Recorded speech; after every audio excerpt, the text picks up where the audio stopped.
إن الحمد لله نحمده ونستعينه ونستغفره ونعوذ بالله من شرور أنفسنا وسيئات أعمالنا من يهده الله فلا مضل له ومن يضلل فلا هادي له وأشهد أن لا إله إلا الله وحده لا شريك له وأشهد أن محمدا عبده ورسوله اللهم صل وسلم وبارك وانعم على سيدنا وإمامنا وقدوتنا محمد وعلى آله وصحبه وسلم تسليما كثيرا أما بعد فالسلام عليكم ورحمة الله وبركاته. Bienvenue, chers frères, chères sœurs, dans ce nouvel épisode alhamdoulilah, de nos lives. Aujourd'hui, effectivement, on nous avait promis de commencer une série spéciale sur la jurisprudence ou fiqh de façon générale, mais alhamdoulilah, Allah on a décidé autrement.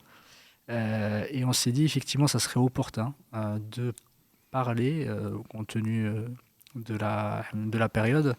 Effectivement, certains disent les marois. C'est sujet de ce qu'on appelle les marronniers, c'est des sujets qui reviennent et on voit effectivement en ce moment il y a certains sujets qui ressurgissent et on s'est dit que ça serait effectivement opportun et pertinent de parler d'une des femmes, les meilleures femmes que la terre a apportées, c'est Maryam, qu'Allah subhanahu wa ta'ala alayhi salam, effectivement qui est fait partie des meilleures femmes, qui fait partie des meilleures femmes du paradis, qui fait partie des meilleures femmes qui ont foulé cette terre, qu'Allah subhanahu wa ta'ala a honoré, qu'Allah subhanahu wa ta'ala a purifié. Elle a été, disent les ulama, elle a été citée dans le Coran, il me semble 18 fois, dans plusieurs versets. Il y a Al-Imran, il y a Al-Ma'ida, il y a également une sourate qui porte son nom, la sourate Maryam. C'est dire que effectivement l'islam ne donne pas d'importance aux femmes et qu'il les exclut, ce n'est pas du tout vrai. Effectivement, alhamdoulilah, l'islam il donne l'importance à l'humain de façon générale, qu'il soit un homme et une femme. Et l'humain, qu'il soit effectivement homme ou femme, qu'il soit noir, blanc, rouge ou autre, alhamdoulilah, ne fait pas la différence. Le plus important, c'est la piété. Effectivement, on l'a vu à plusieurs reprises. Et Maryam était un modèle de piété. Effectivement, un modèle d'engagement, un modèle de force et un modèle de foi. Alhamdoulilah, on va le voir, Inch'Allah Ta'ala. Et j'ai le plaisir, alhamdoulilah, d'accueillir Cheikh Mamadou Dafé, qu'Allah le récompense par le meilleur et le bénisse, qui va nous parler de Maryam. Et récite, effectivement, et on parlait juste avant le début du live, on veut insister sur l'importance des objectifs et des finalités des récits coraniques. On en a déjà abordé ce sujet-là pendant les lives et pendant la série consacrée au Coran. Les récits du Coran sont, dans un premier lieu, viennent effectivement pour nous amener des leçons et pour nous amener des exemples à suivre. Et c'est ça qu'il faudrait voir derrière l'histoire de Maryam. Ce n'est pas seulement des histoires qu'on raconte pour faire dormir les enfants le soir ou pour effectivement nous amuser. Ce sont des histoires où il y a une finalité, il y a des objectifs derrière et c'est ce on souhaite la mettre en avant tout au long de cet épisode. Et j'en profite aussi pour remercier les frères Mohamed et les frères Karim, qu'Allah les récompense par le meilleur, qui nous accompagnent pendant les lives. Et je vous remercie aussi pour votre patience et votre présence durant ce live. Salam alaikum, Cheikh. السلام عليكم سي محمد. بسم الله الرحمن الرحيم الحمد لله رب العالمين والصلاة والسلام على خاتم الأنبياء والمرسلين وعلى آله وصحبه أجمعين. أما بعد السلام عليكم ورحمة الله وبركاته. Donc mes sœurs, mes frères, effectivement, sous la direction de Si Mohammed, on a décidé de profiter de cette période. D'autant plus que beaucoup de musulmans ne savent pas, même s'il y a beaucoup de musulmans qui s'appellent Maryam, beaucoup de musulmans ignorent la place de la mère de Jésus, Maryam, et qu'Allah a honoré dans ce bas monde et dans l'au-delà, comme tu l'as rappelé, et donc dont le nom correspond à Allah a voulu l'honorer pour longtemps, jusqu'à ce qu'il hérite de la terre et ce qu'elle porte, puisqu'il y a une sourate qui porte son nom, qui est la sourate donc Maryam. La sourate Maryam est la sourate donc numéro 19, et on dit que ces versets, comme toutes les paroles d'Allah subhanahu wa ta'ala, sont parfaits et touchent le cœur, et beaucoup de gens ont été touchés par pas la rythmique, le contenu, l'enchaînement des versets. On parle du Négus en particulier, qui, quand, dans le film La Risala et dans les récits coraniques, les récits prophétiques plutôt, on dit que quand il y a eu donc la Hijra, la première, pour quitter Makkah pour aller donc à Habasha, en actuelle Éthiopie, et que quand ils sont venus demander l'extradition de Ja'far et de Othman ibn Affan et de Ruqayya, la fille du prophète sallam, qui étaient les premiers réfugiés dans ce pays exemplaire, parce qu'il était dirigé par un roi juste. Et donc, An-Najashi, on dit quand il a entendu les versets, que des larmes ont coulé de ses yeux. Et la sourate Maryam, c'est une sourate qui est une sourate douce. Et Allah lui a accordé ce qu'il n'a pas accordé à beaucoup d'hommes, puisqu'effectivement, son nom restera souvent cité. Et donc, ce n'est pas parce qu'elle est musulmane, parce que, comme tu l'as dit, elle était pieuse, parce qu'elle était... On parle souvent ici de la Vierge Marie, mais ce n'est pas la virginité qui est la plus importante. C'est pourquoi elle s'est préservée. Et s'est préservée pourquoi Dieu l'a élue. Et elle était pieuse et donnée comme exemple. C'est ce que Allah dit d'ailleurs dans la sourate Tahrim, sourate 66. Allah donne l'exemple aux croyants de deux femmes. Celle par qui Allah a sauvé Moussa, verset 11, et celle, donc Mariam, verset 12 de la sourate 66. Donc Marie a été honorée. Elle a été honorée dans ce bas monde en tant que femme, en tant que croyante et en tant que mère. Voilà. Donc on reviendra peut-être dessus, Inch'Allah. Et la femme n'a pas à rougir, entre guillemets, de la place qu'elle occupe dans l'islam, dans la mesure où Allah l'a honorée en tant que personne humaine. Et comme tu l'as dit, Inna akramakum indallahi atqakum, verset 13 de la sourate 49, les plus honorés chez Allah, ce sont les plus pieux. Et ce n'est pas une question de sexe, ce n'est pas une question de couleur. Et Allah a honoré Mariam donc, dans ce bas monde. Et Allah a fait sortir de Mariam l'un des meilleurs hommes que la terre a porté, l'un des 5 plus grands prophètes. On le connaît souvent, et dans les citations de Marie, on connaît souvent Ben Mariam, Isa Ben Mariam. Mais également, c'est la fille d'Imran. Donc, elle existe en tant que telle, elle a existé en tant que telle. Et le récit coranique de Marie, il y a une bonne partie qui est indépendante de Jésus. Voilà, c'est pas forcément en tant que mère, c'est d'abord en tant que humaine, en tant que fille, en tant que femme, et ensuite en tant que mère. Voilà. Donc je pense que la place de la femme est considérable. Elle remplit toute sa place pour celles qui n'ont pas de complexe d'infériorité, comme beaucoup de féministes leur font croire que la femme est soumise dans l'islam. Oui, elle est soumise comme l'homme. Elle est soumise à Allah, et Allah loue cette femme, donc, qui a été une femme extraordinaire. Et comme tu l'as rappelé, c'est l'une des 4 meilleures femmes que la terre a portées.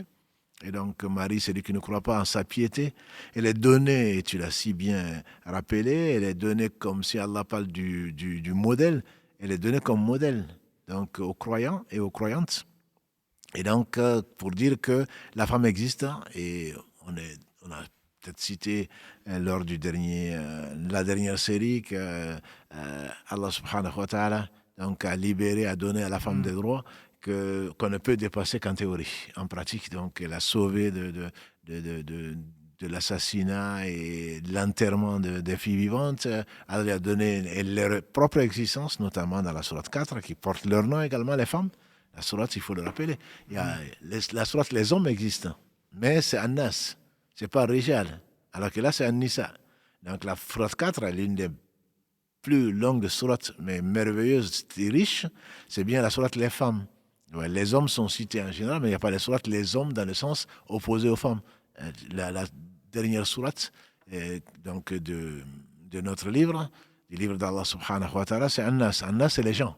On traduit ça souvent par les hommes, mais en fait, c'est les gens. C'est hommes et femmes confondus. Et donc, la femme a sa place dans l'islam, et Mariam en particulier. Donc, c'est l'une des meilleures servantes qu'Allah cite en de nombreuses reprises et qu'Allah donne en exemple. Et donc, effectivement, sa personnalité est unique et elle est au paradis, comme Allah le lui a annoncé, nous l'a annoncé. Et donc, elle est au paradis en tant que femme, parce que Allah ne dit pas parce qu'elle a été mère de Jésus, parce qu'Allah dit parce que Kanat min al-qanitin, elle faisait partie des dévoués à Allah subhanahu wa ta'ala. Et c'est ce que souhaitait sa mère. Donc, pour ne pas anticiper peut-être le récit de Marie. Barakallahu fik. Jazakallahu khairan. Effectivement, Mariam Alhamdulillah, il y en a beaucoup qui portent effectivement ce prénom, mais ne connaissent pas l'histoire et ne connaissent pas la portée de l'histoire de Maryam.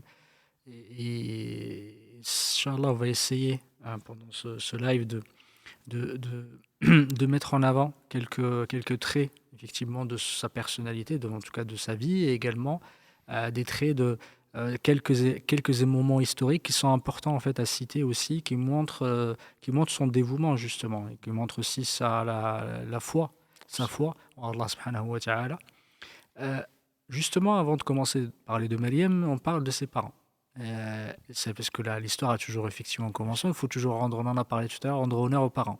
Ça, c'est très très important. Et les filles de Imran. La fille de Imran et également et la fille de certains Ibn Kathir qui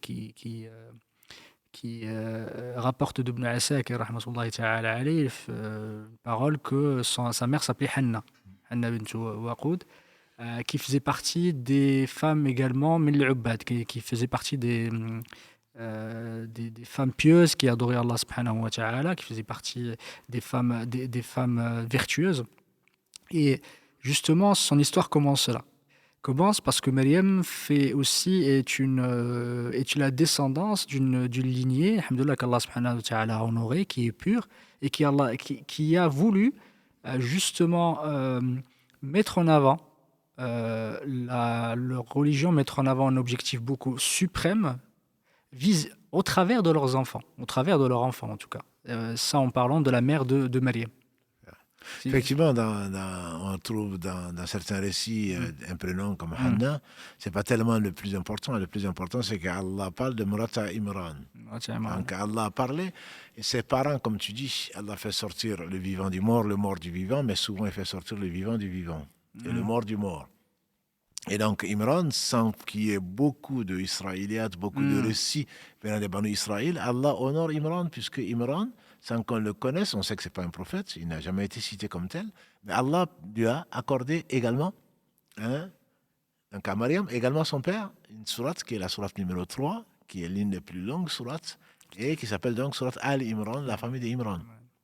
Pourquoi ? Parce que Allah a, dans le verset 33 de cette sourate 3, Allah dit « Inna Allah astafa Adama » voilà. Oui, exactement. Astafa Adama. Allah a choisi Adam, a élu Adam et Nuh et la famille d'Ibrahim. Puisque voilà, et Ala Ibrahim et la famille, voilà. Et Ala Ibrahim, et également la famille d'Imran. Voilà, exactement. Al Alamin, de toute l'humanité ou des univers, il a choisi ces familles-là. Et donc, la famille d'Imran représente, même si on ne sait pas vraiment qui est Imran, à part qu'on savait que c'était un homme pieux. Qu'est-ce qui lui est arrivé dans les détails, ce n'était pas le plus important, puisque Allah ne l'a pas cité. Mais Allah parle de lui, de sa descendance. Donc, comme tu dis, la descendance, certainement, c'est le lien de parenté est sacré dans l'islam.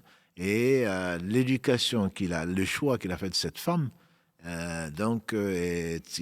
c'est certainement basé sur la piété.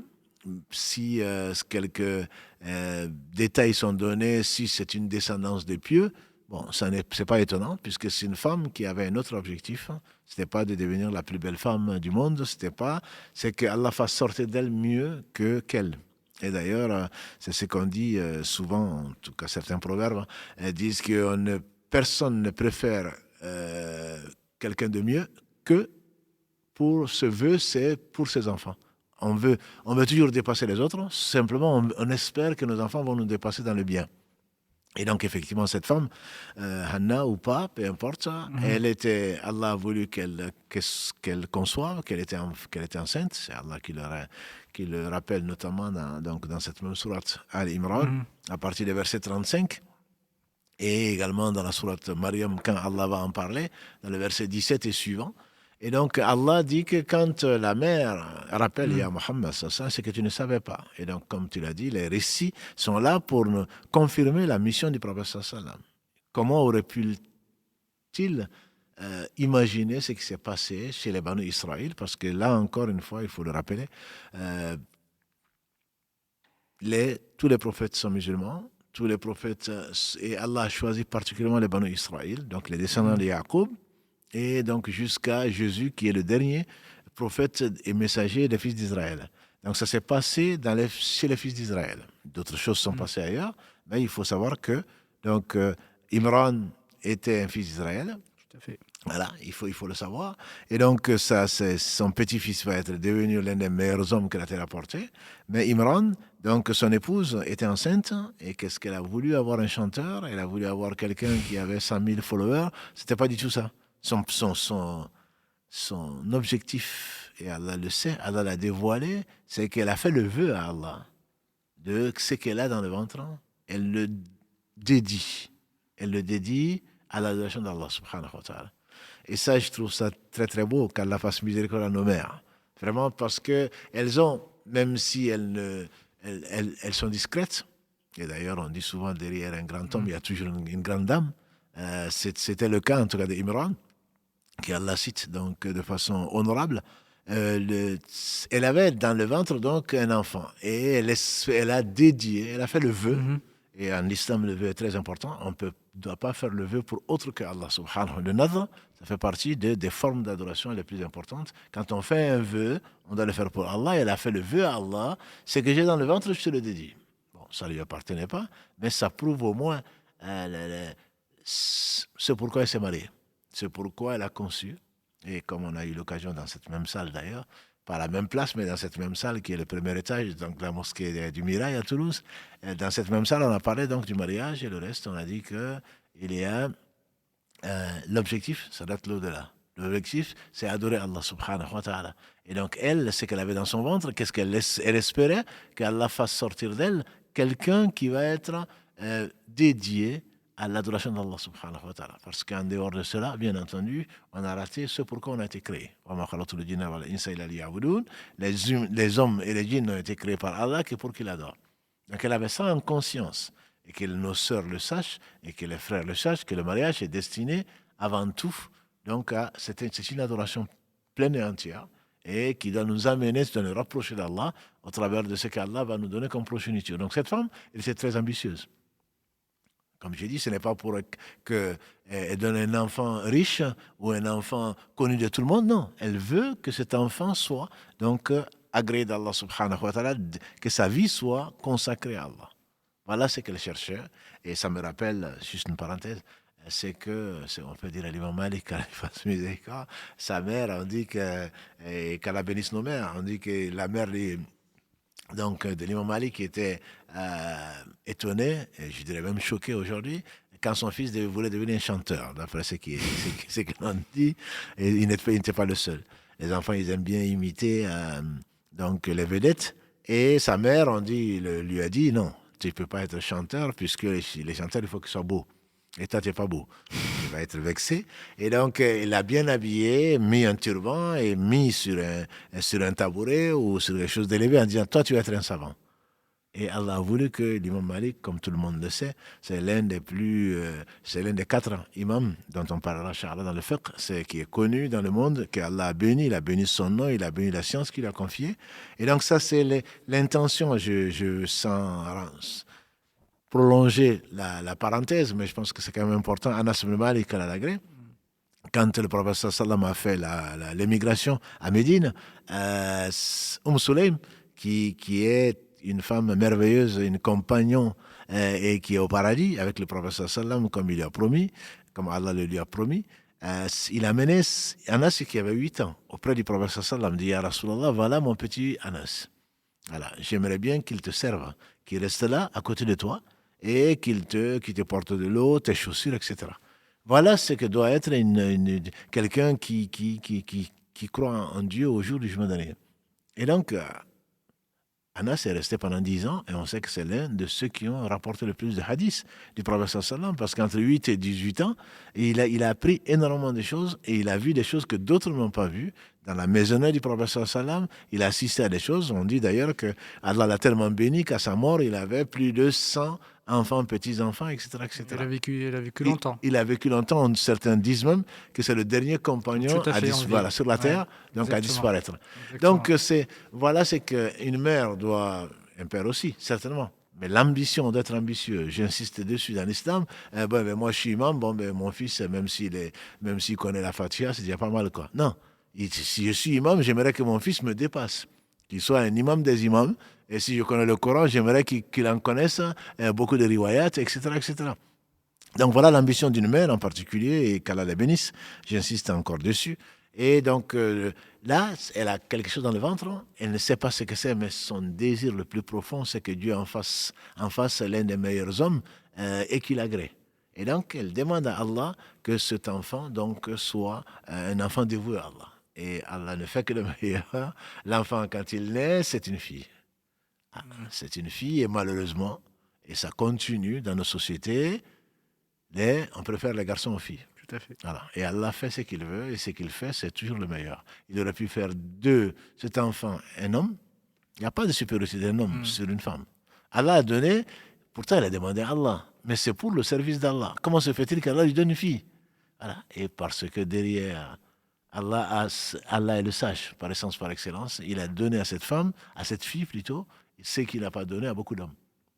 Là, puisqu'on parle aujourd'hui d'elle, et donc beaucoup d'hommes auraient aimé être à la place de Mariam, mais non, Allah a choisi Mariam. Et donc, quand elle est née, elle a été, quand Mariam est née, sa mère a été quelque part déçue, entre guillemets, d'avoir une fille, puisque chez les Banu Israël, ils ne sont pas les seuls, à l'époque en tout cas, il n'y avait que les hommes qui pouvaient être des rabbins, avec les hommes qui pouvaient être dédiés à Allah subhanahu wa ta'ala, et donc les filles ne pouvaient pas le faire. Et donc, quelque part, mais l'important, c'est l'intention. Et Allah va faire ce qu'il va faire pour que cette fille soit effectivement un modèle, que cette fille soit bénie, que sa progéniture soit bénie. Et la mère, qu'est-ce qu'elle fait? Ça prouve vraiment qu'elle était croyante. Elle confie donc cette éducation, elle confie à Allah subhanahu wa ta'ala cette fille et sa progéniture. Elle met cette fille sous la protection d'Allah subhanahu contre Satan le lapidé. Parce que ce n'est pas nous. On dit A'udhu billahi minash shaitanir rajim, ça veut dire que cette femme disait la même chose. Et parce qu'elle était elle était croyante, et Allah le dit, ne serait-ce que pour Mariam elle-même, elle croyait en ses messagers, elle croyait au message, elle croyait au livre qu'Allah a fait descendre. Donc c'est la même religion, elle demande protection auprès d'Allah, que Allah protège cette fille et sa progéniture. Et c'est ce qu'effectivement Allah va faire, subhanahu wa ta'ala. Et d'ailleurs, le prophète sallam nous dit dans le hadith rapporté par l'imam Bukhari, si ma mémoire est bonne, Le muslim, c'est celui voilà, d'Abu Huraira. Par Abu Huraira, ouais. tous les fils d'Adam, à la naissance, sont piqués par Shaitan. Tout à fait. Sont piqués par Shaitan. Et les deux seuls qui ont été préservés, c'est Jésus et sa mère. Donc cette mère, on parle de la mère de Jésus, on ne parle pas de Jésus encore aujourd'hui, cette mère donc a été protégée au travers de l'invocation de sa mère. Voilà, qui est donc la fille qui est donc la mère d'Imran. Et donc Allah l'a protégée. Et donc quand on entend un enfant crier, sa mère est contente, ça y est, c'est la délivrance, l'enfant est né sain, en tout cas vivant. Et en réalité, les gens vont dire, bon, c'est différence de pression, les scientifiques vont dire différence de température entre 37 et ce qu'elle va trouver dans la salle de travail ou à la clinique. Non, en réalité, c'est Shaitan qui touche. La guerre est déclarée. Shaitan est notre ennemi. La guerre est déclarée entre le fils d'Adam et Satan dès sa naissance. Et donc, il pique et Allah a préservé donc cette femme, Marie, à sa naissance de Shaitan, comme sa mère l'a demandé et Allah l'a exaucé. Et effectivement, tu fais bien de le mettre en avant. Là, c'est le fait de toujours accepter ce qu'Allah subhanahu wa ta'ala nous donne, effectivement, parce qu'il y a toujours un bien. Parce que le fait de se confier à Allah, c'est le plus important. Quand on se confie complètement à Allah et qu'on compte à Allah subhanahu wa ta'ala, on ne sera jamais déçu. Et ça, plusieurs entre nous, en tout cas, on est toujours déçus parce qu'on reste attaché à certains avantages ou certaines choses qui nous paraissent en fait étant les meilleures. Mais au travers de cette histoire, ce récit, Allah subhanahu wa ta'ala nous montre que le bien, c'est là où Allah subhanahu wa ta'ala l'a mis. Ce n'est pas là où on croit qu'il est. C'est Allah subhanahu wa ta'ala qui décide. Et c'est ça, c'est une leçon qui nous amène à faire confiance à Allah subhanahu wa ta'ala, lui reporter tout ce qui nous, effectivement, ce qu'on souhaite faire, tout ce qui nous arrive, c'est Allah subhanahu wa ta'ala qui ont décidé. Ça, vraiment très très important de le faire. Dans le sens d'ailleurs, excuse-moi, l'istikhara qu'on ne fait malheureusement que pour se marier. Exactement. Non, mais l'istikhara, c'est que je suis convaincu que le bien est là, je suis convaincu que je veux un fils. Mais Allah, donne-moi ce qui est bien. Exactement. C'est-à-dire, tu sais, moi, je ne sais pas. Et si Allah te donne une fille, combien de filles ont été meilleures, ont rendu service à leurs parents, ça service au monde même, et que les hommes n'ont pas fait. Donc, toi, tu Exactement. veux une fille, toi, tu veux un garçon. Allah te donne une fille, ne sois pas désespéré, ne pense pas qu'Allah ne t'a pas Ouais. exaucé, au contraire. Qu'Allah Allah, t'a éprouvé ou qu'Allah exactement. t'aime pas, ou etc. Parce que malheureusement, c'est ce qu'on voit. Et c'est resté, c'est quand tu as parlé, tu as dit à l'époque, les gens, certains préféraient les filles, enfin, ils préféraient les garçons aux filles. Malheureusement, ça continue dans beaucoup de nos sociétés. Et ça, c'est malheureux parce que Allah subhanahu wa ta'ala, que ce soit une femme ou un homme, ce sont tous des créatures d'Allah subhanahu wa ta'ala. Et Allah subhanahu wa ta'ala les a honorés tous les deux, on en a déjà parlé.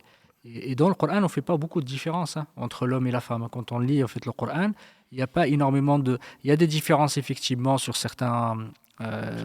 ces aspects importants.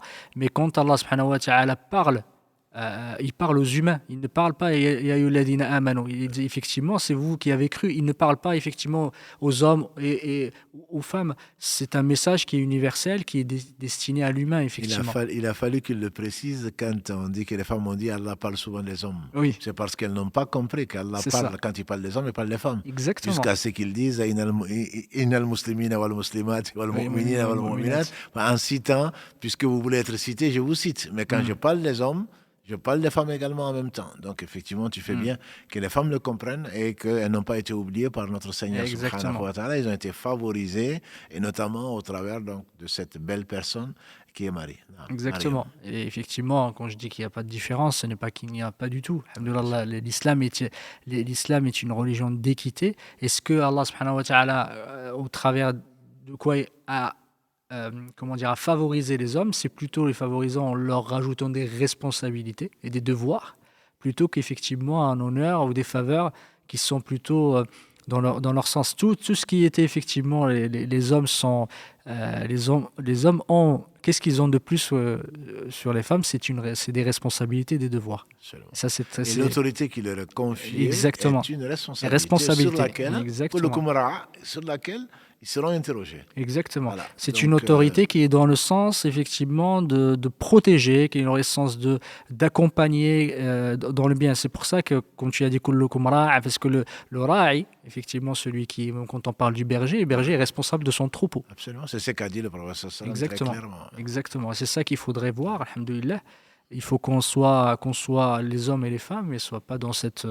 dualité, on dirait, ils sont plutôt des partenaires, comme Allah subhanahu wa ta'ala, d'ailleurs, on l'a dit, on en a parlé, tu en as parlé la dernière fois, que les hommes et les femmes sont des habits pour les uns et les autres, et c'est l'habit, on avait dit la dernière fois, effectivement, c'est une image de protection, parce que ça protège, ça t'est collé tout le temps, ça t'est collé, c'est-à-dire que ça t'accompagne tous les jours, c'est quelque chose qui te protège à la fois de l'extérieur, qui te protège en cas de froid, qui te couvre aussi, absolument, qui te protège. C'est ce que j'allais dire, couvre les secrets, couvre la nudité, exactement, etc. Exactement. Ils ne sont pas là pour faire la guerre. Tout à fait. Exactement. Pas... Malheureusement, on dit les hommes, les femmes, etc. Mais l'islam n'a pas du tout amené ce concept. Il a amené un concept d'union, de fraternité, d'amour. Et c'est qu'on avance ensemble en complémentarité. C'est ça. Et on n'a pas en dualité et en affrontement. Et en voyant justement cette histoire de Maryam, le Coran commence par parler de Maryam, le fait qu'elle s'est isolée, effectivement. Elle s'est isolée dans un endroit Sharqiya, effectivement, à l'Orient. À l'Orient, à ce moment-là, on ne sait pas à quel endroit, effectivement, elle s'est isolée ou elle s'est isolée pour adorer Allah subhanahu wa ta'ala. Mais dans cet isolement-là, c'est une consécration, en tout cas un prolongement du vœu de sa mère, justement, de vouer Allah subhanahu wa ta'ala, de se dévouer à Allah subhanahu wa ta'ala. Juste avant qu'elle s'isole, donc Allah a fait ce choix-là et son éducation va être confiée. Ah oui, pardon, avant ça, effectivement, Zakaria, oui, si tu pouvais en parler, Non, c'est un isolement, de toute façon. Encore une fois, il faut savoir qu'Allah a parfait donc, notre éducation, Allah a parfait notre religion, qui est la sienne en réalité. Et donc, quand on voulait se consacrer à Allah, les hommes surtout, les rabbins, il n'y avait pas de rabbins à l'époque, donc devaient s'isoler, étudier la Torah, ou de ce qu'ils avaient entre les mains en tout cas, et donc d'enseigner et d'appliquer la Torah. Et donc les femmes n'avaient pas ce droit-là. Et comme il avait fait ce vœu, et une parenthèse encore, le vœu, on doit le respecter. Oui. Tant que c'est du bien dans l'islam, Allah subhanahu wa ta'ala décrit les croyants, en particulier dans la sourate les croyants, Yufuna binadhr. Et dans la sourate al-Insan, et on respecte, ils remplissaient donc leurs vœux. Et dans la sourate al-Mu'minun 23, Allah également, subhanahu wa ta'ala, donc décrit les croyants après avoir dit qu'ils respectaient les prières à leur heure, etc. Yuhafidhun ala salawat. Allah parle également du nadhr. Donc dans l'islam, j'ai fait le vœu de, ce vœu, on doit le remplir tant que c'est du bien. Quand ce n'est pas du bien, le prophète sallam a dit, celui qui fait le vœu de faire une chose et qui voit mieux à faire, à ce moment, il se doit donc de changer de vœu et donc de compenser le vœu. S'il a juré par Allah, un serment ou autre chose, de le compenser. Bon, on ne va pas rentrer dans le fiqh aujourd'hui, mais juste le vœu, quelqu'un qui ne respecte pas son vœu a un signe d'hypocrisie. Tout à fait. Surtout quand on le promet à Allah. Et je rappelle à mes frères et sœurs, quand on dit Inch'Allah, c'est un engagement, ça ne veut pas dire peut-être, comme certains le comprennent. Non, mais j'ai bien dit Inch'Allah, j'ai pris la précaution de dire si Allah le veut. Oui, si Allah l'a voulu, et Allah a voulu te découvrir et dévoiler donc ton peu d'engagement et ton peu de sérieux. Quand on fait un vœu, on doit le respecter, sauf si c'est quelque chose d'interdit, auquel cas on doit le changer par quelque chose de mieux. Donc Allah subhanahu wa ta'ala, il ne dit pas pourquoi Imran, qui est donc un homme pieux, il n'y en a pas douté, Allah le cite sans rentrer dans les détails, mais l'éducation de Mariam a été confiée donc aux grands imams, entre guillemets, aux rabbins, si on peut le dire aujourd'hui, de la communauté religieuse donc de son époque, des Banu Israël.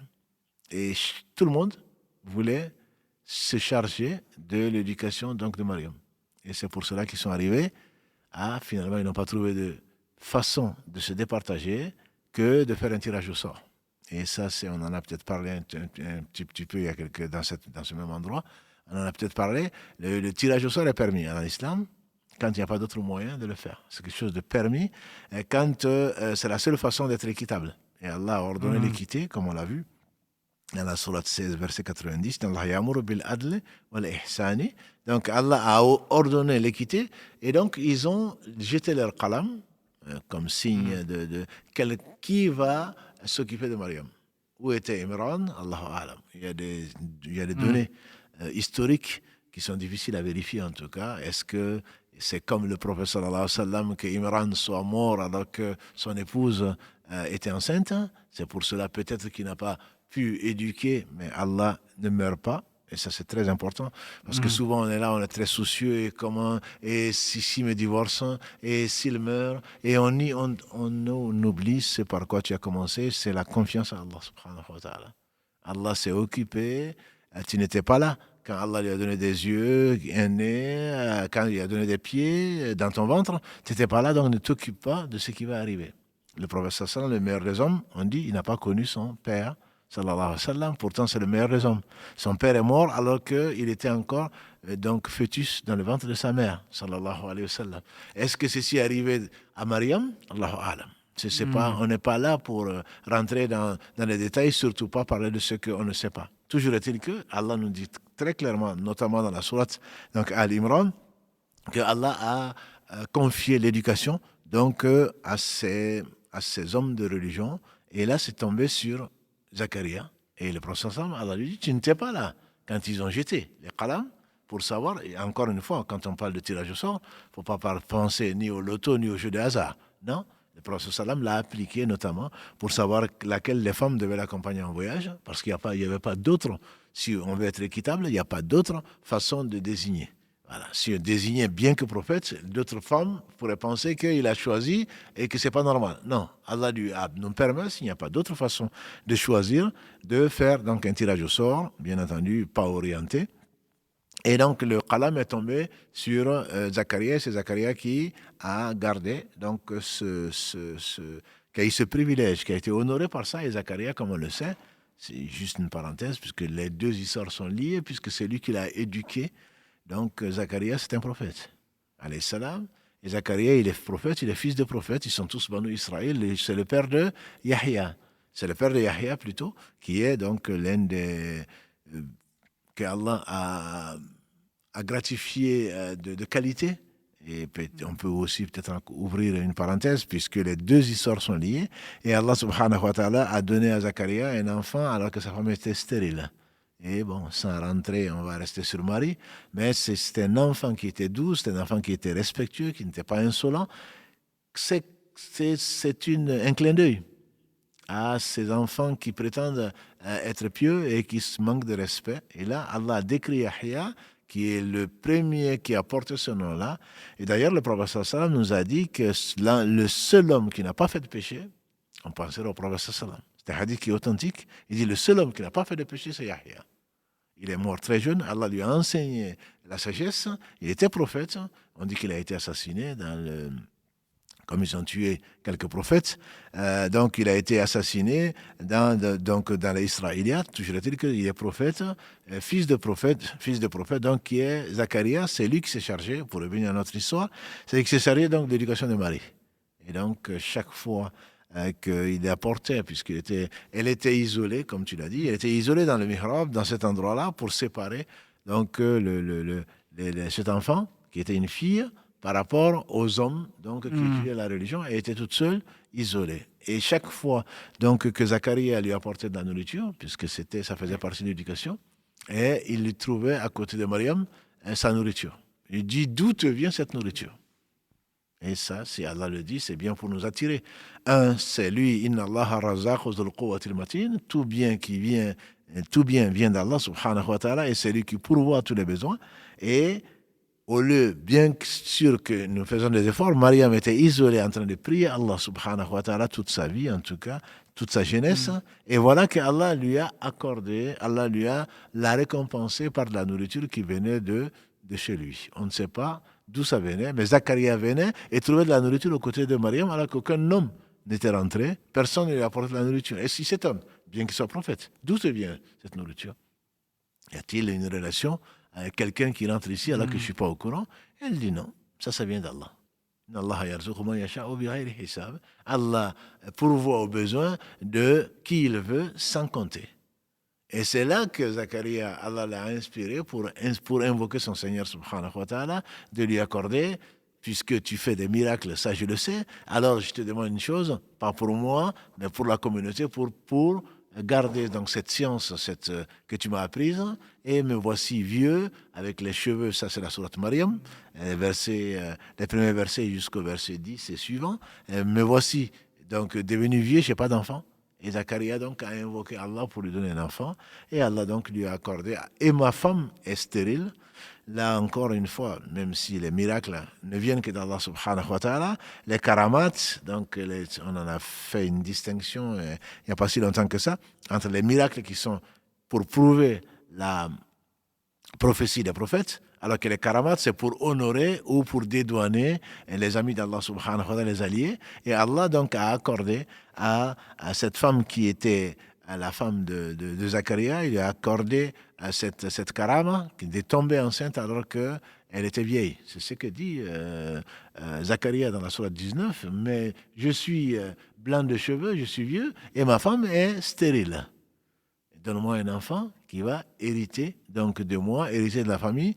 Donc, et Allah leur a donné donc Yahya, qu'on appelle dans la tradition chrétienne Jean-Baptiste, Yahya, oui. Donc qui va être un enfant, un modèle. Mais bon, on va fermer la parenthèse. Toujours est-il que Allah donne ce qu'il veut à qui il veut, même si il a voulu qu'une sunna soit le fait de travailler, de cuisiner, etc. pour manger. Et là, Allah n'a besoin de rien. Et on va le voir pourquoi. Parce qu'il est Allah. Il n'a besoin de rien. Il pourvoit à tous les besoins sans cause seconde. C'est ce qu'il fait avec donc Mariam. Et il donne un enfant à cette femme de Zacharia qui était stérile. Comme il l'a fait auparavant avec Sarah qui était stérile, il a donné Ishaq. Et comme j'aime bien le dire, l'enfant n'avait pas la trisomie 21. Hein. Voilà, parce que nos sœurs sont inquiètes. Souvent, j'ai 30 ans, j'ai pas d'enfant. Voilà. Celle-là, elle était stérile. Et Sarah, on dit que quand Hajar, la mère d'Ismaïl, a eu Ismaïl, on dit que Ibrahim alayhi salam, il avait 100 ans à peu près. Et on dit Oui. que quand Sarah a eu Ishaq, elle avait plus de 100 ans. Oui. Et pourtant, elle a eu, bien sûr, on ne parle plus de ménopause à cet âge. Et même Ibrahim, alayhi salatu wassalam, bien entendu, était devenu tellement vieux qu'on ne pouvait pas espérer naturellement qu'il ait un enfant. Et Allah a donné à Zacharia, avec une femme stérile, un enfant. Et je ne doute pas de la paternité. Et également à Ibrahim, un enfant qui va devenir un prophète, fils de prophète Ibrahim, père des Banu Israël, des gens, donc de Jacob, qu'on appelle Israël, et de tous ceux qui vont descendre d'eux, qu'on appelle donc les fils d'Israël.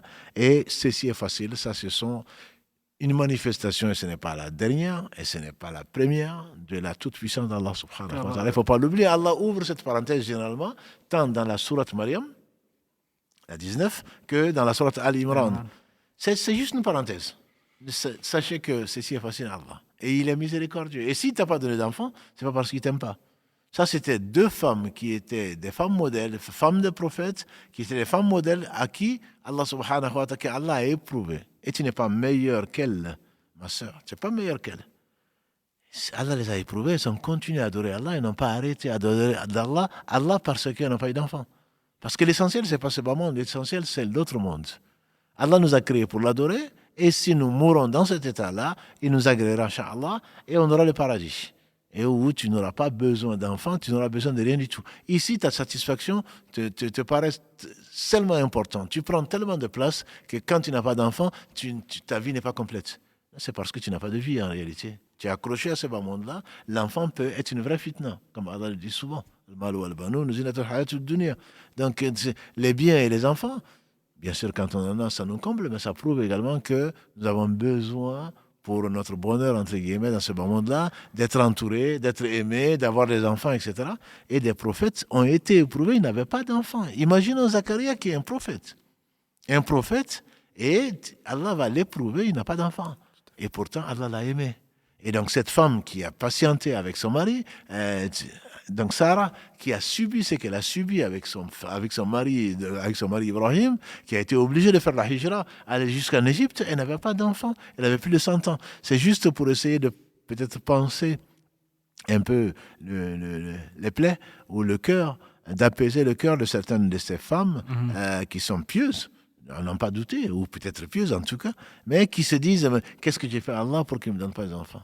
Allah sait et nous on ne sait pas. Et tu n'es pas meilleur ni que Sarah, ni que la femme de Zacharia à qui Allah a donné un enfant et qui a été un enfant pieux, comme je dis, qui n'était pas trisomique et qui est né complet et de très beaux hommes et que Allah a béni, subhanahu wa ta'ala, ainsi que leur progéniture. Alhamdulillah. Effectivement, si on continue l'histoire, Maryam alayhi salam, elle s'était mise effectivement en retrait. Et l'histoire continue et Allah subhanahu wa ta'ala lui envoie فأرسلنا إليها روحنا فتبثل لها بشرا سويا. Je pense que c'est le verset 17. Et Allah subhanahu wa ta'ala, effectivement, sur la Maryam, il lui envoie, disent une grande partie de ulama, Jibril. D'autres, il y a vraiment, je ne sais pas s'il y a vraiment de sources authentiques que dire, mais la plupart disent que c'est Jibril, que lui, effectivement, pour lui amener une bishara, une promesse, une bonne nouvelle qu'elle va avoir un enfant. Effectivement, ça c'est la suite de l'histoire. Si on a amené Zacharia ici, c'est parce qu'Allah ouvre également cette parenthèse-là. Dans les deux sourates, il parle de Zacharia. C'est ça. Donc, et ensuite, effectivement, Allah a envoyé à cette femme qui était en train de prier. Elle n'était pas en train d'invoquer Allah pour avoir un enfant, contrairement à ce qu'on peut penser. Elle priait, elle s'occupait de ce qui allait vraiment faire sa vie, c'est-à-dire l'adoration d'Allah subhanahu wa ta'ala. Et voilà que quand elle priait dans le mihrab, Allah lui envoie donc son esprit, entre guillemets. Oui. Ici, comme tu dis, il y a eu quasi une unanimité des savants sur le fait que c'était sous la forme d'un homme complet. Un homme complet, voilà, qui lui annonce que Dieu m'envoie pour t'apporter donc un enfant pur, donc qui va être Jésus, alayhi salatu salam. Et elle s'étonnait. D'ailleurs, quand cet homme va se présenter, elle dit, je me mets sous la protection d'Allah. contre toi si tu es un homme pieux. Exactement. Voilà. Et donc ça, c'est encore, une fois, c'est pour nous, c'est pour nos sœurs, c'est pour nos frères. Quand on est surpris, quand on voit des choses comme ça, c'est toujours se mettre la protection auprès d'Allah, subhanahu wa ta'ala, une protection qui suffit. Et donc, le A'udhu billahi minash shaitanir rajim n'est pas une chose vaine que l'on répète comme ça pour. Voilà. Mais c'est vraiment. Sa mère s'est mise à demander la protection d'Allah subhanahu wa ta'ala qui lui a accordé contre Shaitan. Et là, sa fille va se mettre sous la protection d'Allah, donc contre ce qu'elle ne connaît pas. Et donc, cet homme qui est venu, enfin, qui n'est pas un homme, en fait, qui est un ange. Et rappelons que le professeur Sallam a vu l'ange Gabriel, donc sous la forme d'homme, plusieurs fois, qu'il a rencontré, qu'il a échangé avec lui. Et quand il a vu vraiment sous sa vraie forme, ces 2 fois, et il a vu, donc il couvrait tout l'horizon. Allah, encore une fois, tout puissant, il a transformé, c'est ce qu'il a créé avec 600 ailes qui couvrent tout l'horizon, qui est l'ange Gabriel. Il a transformé en un homme comme toi, comme moi. Et d'ailleurs, le fameux hadith, ce qu'on appelle le hadith de Jibril, quand un homme est venu qui avait une taille moyenne et que personne ne connaissait, donc qui était habillé de blanc que personne ne connaissait, en fait, c'était l'ange Gabriel. Donc Allah fait ce qu'il veut. On peut rencontrer un ange, d'ailleurs, dans la rue, et puis, ce qui va être éprouvé, qui va nous demander de l'aide, et puis on ne l'accorde pas. En réalité, c'est un test. Donc Allah sait, et nous ne savons pas. Dans tous les cas, testés ou pas testés, nous sommes testés en réalité, conscients ou pas, dans toute notre vie jusqu'à la mort. Donc cet homme qui va venir annoncer, on dit que c'est un souffle qui mettra dans la poitrine de Marie, et donc qui, pour lui annoncer et également pour lui accorder ce qu'Allah l'a chargé de faire, donc un enfant qui, alors qu'elle s'étonne. Et à juste titre, comment aurais-je un enfant alors qu'aucun homme ne m'a touché? Ça c'est connu, c'est pas l'embryologie ou la physiologie, on le savait bien avant. On savait donc que Allah a décrété, Allah a accordé à Adam son épouse, et donc du couple fait sortir beaucoup d'enfants. Donc, mais au travers, bien entendu, c'est que Allah a voulu comme sunna. Et comment aurais-je un enfant, dit-elle, alors qu'aucun homme ne m'a touché? Et là, l'ange lui dira, ou Allah le dit, c'est il, donc les savants divergent, et ceci est facile à Allah. Ceci est facile à Allah, quand il veut qu'une chose soit, il suffit qu'il dise soit, et la chose elle est. Et ça, on l'oublie parfois. Et comment ça se fait? Et je ne comprends pas. Bien sûr, tu ne comprends pas beaucoup de choses. Est-ce que tu comprenais quand est-ce que tu ne t'es même pas une chose mentionnée? Et ensuite, au travers de ce qu'Allah a fait de toi, aujourd'hui, tu commences à raisonner en disant non, moi je ne crois pas, vous n'avez pas de preuve, etc. La preuve, c'est que tu es là. Et donc, Allah subhanahu wa ta'ala va, sans cause seconde, donc créer dans cette femme, Marie, qui n'a rien demandé, elle va être donc une épreuve pour les univers, notamment pour les Banu Israël. Elle va tomber enceinte. Elle va tomber enceinte alors qu'elle n'a aucun homme ne l'a touchée. Et bien entendu, elle accepte. Elle ne s'est pas révoltée, ni encore moins suicidée. Si Allah le décide, c'est que c'est le bien. Même si elle a beaucoup d'appréhension, qu'est-ce qu'ils vont dire? Ils vont la traiter de prostituée, ils vont la traiter de mariée. On trouve dans des écrits chrétiens en particulier que elle était mariée, que c'était la femme du charpentier, de tout ça. L'islam n'en parle pas, Allah n'en parle pas, le prophète n'en parle pas. Donc ce qui est avéré, et nous en sommes convaincus, c'est que Allah subhanahu wa ta'ala a donc voulu que cette femme Marie soit donc mère, alors qu'elle n'avait pas eu de relation avec qui que ce soit. Donc c'était une femme pieuse, c'est une femme qui n'a pas eu de relation avec un homme, c'est une femme donc qui s'est préservée et qui a préservé tant sa religion que sa propre personne. Effectivement, elle s'est préservée, et ça c'est extrêmement important. Elle m'a dit qu'effectivement, pendant la durée de sa grossesse, sa grossesse justement, la plupart des ulama disent qu'elle a duré 9 mois, même s'il y a une divergence entre les ulama par rapport aux récits qui ont été relatés. فحملته فانجبدت به مكانا قصيا. Effectivement, dans le verset 22, Surat Maryam, du coup, effectivement, elle s'est justement isolée encore. Effectivement, elle est partie pendant sa grossesse, et sa grossesse était aussi une grossesse de femme. C'était pas, Allah subhanahu wa ta'ala n'a pas non plus épargné parce qu'on parle aussi de moments, le mahad, etc. Tout à fait, Oui, c'est au moment des douleurs c'est ça, exactement. d'enfantement, et qu'Allah fasse miséricorde encore à nos mères, des Tout à fait. douleurs d'enfantement, et c'est devant cette personne-là que tu oses être orgueilleux ou ne pas respecter. Voilà, et on fait dire à Ibn Abbas, comme tu le sais, ou Ibn Omar, qui était adossé à la Kaaba, et qui est quelqu'un qui a pris sa mère sur le dos, qui a fait le tawaf, et qui est venu fier de lui-même, qui a dit, est-ce que j'ai donné les droits à ma mère? Le fait de la porter et de faire le tour de la Kaaba. Et on dit que ce compagnon, qu'il soit Ibn Abbas ou Ibn Omar, ce qu'il lui a dit, ça ne représente même pas une contraction. Une contraction de ta mère quand tu t'as mis au monde. Donc ces douleurs-là, ne serait-ce que pour cela, on doit les respecter, mais Allah nous suffit et Allah nous a ordonné donc de les respecter, notamment la maman, à qui on doit le plus donc de bienfaisance, le plus d'honneur. Et donc effectivement, Allah décrit ces douleurs, Oui. Allah dit qu'elle a eu ces douleurs-là au moment de l'enfantement, au point qu'elle a souhaité n'avoir pas existé. Tout à fait. Donc c'est des vraies douleurs. Et quand tu vois cette femme faible, nous sommes déjà, l'homme également est faible, mais cette femme qui physiquement va porter ce qu'elle va porter pendant 9 mois en général, plus ou moins, et ensuite qui va sentir ces douleurs donc de l'accouchement qui doivent être terribles. Et c'est pas pour autant qu'elles vont y renoncer. Et certains en ont eu. J'ai eu un frère hier qui me disait que ils sont 22 frères. Alors on se demande comment. Mais bon, c'est facile. Tu connais une famille au village qui avait 50, bon, c'était 4 femmes différentes, ou 5 même. Donc, facilement, nos mères ont eu une dizaine d'enfants, voire 20 parfois. Et malgré ces douleurs-là, malgré les conditions d'hygiène, malgré les conditions extrêmement légères, des conditions extrêmement difficiles, elles ont quand même sacrifié leur vie pour nous mettre au monde.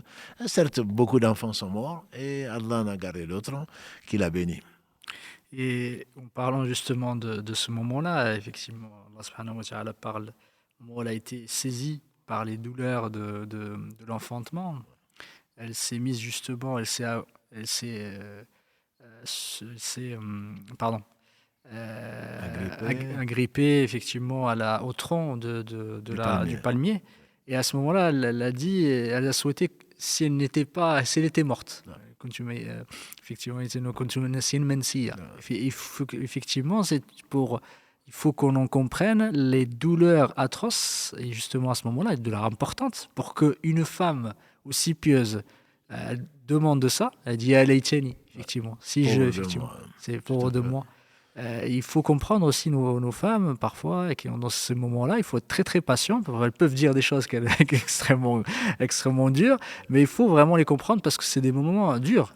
Absolument. Ce sont des choses que nous, on ne peut pas imaginer. On ne peut pas imaginer, alhamdoulilah, Allah nous a préservés. préservés. Allah nous a préservés de ça, donc on va préserver nos langues. Et effectivement, j'ai beaucoup parlé de nos mères, qu'Allah fasse miséricorde. Et les récompenses par le meilleur également, ce sont nos épouses qui nous supportent et que nous supportons, et qui supportent également ces douleurs-là que nous, on ne supporte pas.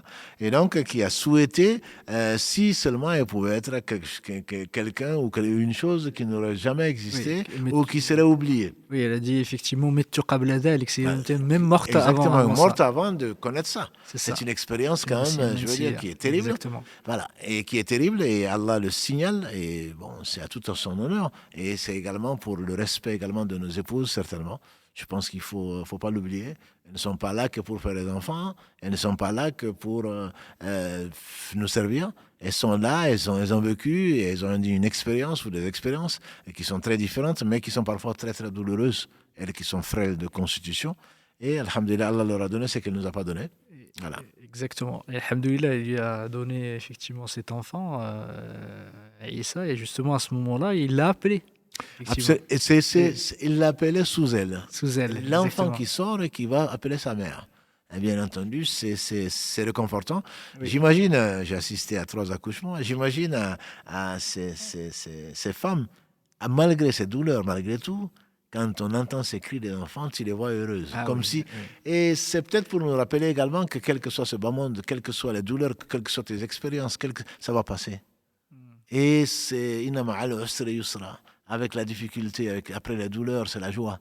Et l'enfant va l'appeler sous elle et de secouer donc ce tronc de palmier. Et il y a des dattes donc, qui Exactement. vont fraîches, qui vont tomber, et donc de boire de l'eau fraîche, puisque Allah a voulu donc qu'il y ait de l'eau qui coule sous ses pieds, et qui va donc, on a dit dans un des lives, il n'y a pas si longtemps que ça, que c'était certainement pas en hiver.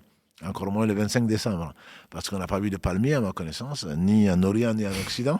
Voilà, donner des dates, donc en hiver. Bref, les hommes, ils ont inventé ce qu'ils ont inventé. C'est pas notre propos, mais nous sommes convaincus. C'est Allah qui le dit dans ce verset, donc, que tu as si bien cité dans la sourate Maryam, qui porte son nom. Et donc, de se consoler. Et que ton Seigneur ami, il n'a pas dit j'ai. Il n'a pas dit j'ai, c'est ton Seigneur ami Tout sous à toi. fait. Voilà, tout à fait. Donc, sous toi, donc, de l'eau. Et secoue ce gelatier-là, qu'Allah a mis à ta disposition. Donc, et console-toi, entre guillemets. Console-toi, et à ce moment-là, il lui a inspiré ce qu'il a inspiré. Si jamais tu vois un enfant, si tu vois un homme aujourd'hui, dis-lui que j'ai donc consacré à Allah subhanahu wa ta'ala un jour de jeûne et je ne parle pas aujourd'hui. Donc ça, c'est justement, les savants viennent pour nous dire que c'est voilà une inspiration qu'Allah lui fait pour la consoler parce que, bien entendu, quel que soit ce que tu fais, tu ne vas pas échapper aux calomnies, tu ne vas pas échapper aux doutes, tu ne vas pas échapper aux soupçons des gens en disant mais comment se fait-il que... Et c'est ce qui ne va pas manquer quand tu vas aller avec cet enfant-là dans ce berceau que Mohamed Adda a représenté donc, pour l'annonce donc, de ces deux épisodes. Et donc, elle va aller trouver son peuple avec ce bébé dans ce qu'on peut appeler aujourd'hui un berceau. Exactement. Et effectivement, elle a dû voilà, souffrir à la fois effectivement à l'accouchement, mais elle a dû souffrir aussi de ce qu'on dit, Ouais. ce qu'ils ont dit, effectivement, de mettre en doute sa probité, de mettre en doute sa Son pureté, honneur. son honneur L'islam et son a honneur. été très, très... C'est parmi Ouais, les 7 pires des tout à fait. péchés, c'est effectivement d'accuser des femmes chastes et pures. Et ça, l'honneur, l'islam l'a rendu sacré, comme on l'a vu dans les maqasid sharia. Et quand les femmes sont accusées, et les hommes, il faut se rappeler que les prophètes, les meilleurs des hommes, ont été accusés du pire, de la folie, du mensonge, de tout ça, et que les femmes, y compris Marie, y compris notre mère Aïcha, accusées donc de choses, leur honneur a voulu être, et Allah subhanahu wa ta'ala les a, donc, les a soutenus par des karamats, si on peut l'appeler Oui. ainsi, puisque ce ne sont pas des prophètes. La vie, comme on l'a dit tout à l'heure, on a discuté avant en off, donc la plupart des savants considèrent que la quasi-unanimité, que les prophètes, il n'y a que les hommes qui sont prophètes, mais donc en dehors, les prophètes ont été accompagnés par des miracles. Mais les hommes pieux et les femmes pieuses ont été accompagnés donc par des karamats, ce qu'on appelle les Tout à karamats. fait. C'est que donc ce sont des choses qui sortent de l'ordinaire, pour lesquelles les gens n'y sont pour rien. Et Allah vient donc pour les innocenter, notamment donc cette mère qu'Allah a aimée, qui est devenue mère maintenant, qu'Allah a aimée en tant que fille, qu'Allah a aimée en tant que femme, et maintenant donc qui devient une mère et qu'Allah va, subhanahu wa ta'ala, innocenter au travers donc de ce miracle-là, qui pour Jésus ça va être un miracle, pour elle ça va être une karama, un honneur qu'Allah va lui accorder pour l'innocenter. En tout cas, barakallahu fik, ce n'est pas une prophétesse, même si certains ulama, une minorité de ulama ont dit effectivement qu'elle était prophétesse, parce que, mais elle est au deuxième degré, juste après. C'est celui des véridiques, parce qu'Allah subhanahu wa ta'ala dit qu'elle est siddiqa. Siddiqa, tout à fait. C'est le deuxième degré, comme tu dis, après les prophètes. C'est que Allah a agréé, ce sont les prophètes, ce sont les siddiq, et ce sont les martyrs témoins, et les bienfaisants en général. Mais elle vient justement, juste après les prophètes, comme viendrait Abu Bakr Siddiq, il y a un cas d'agré, et les quelques véridiques que Allah subhanahu wa ta'ala a choisi et favorisé et honoré dans ce moment-là. Alhamdulillah, et ça, il faut effectivement le mettre en avant, qu'Allah subhanahu wa ta'ala a accordé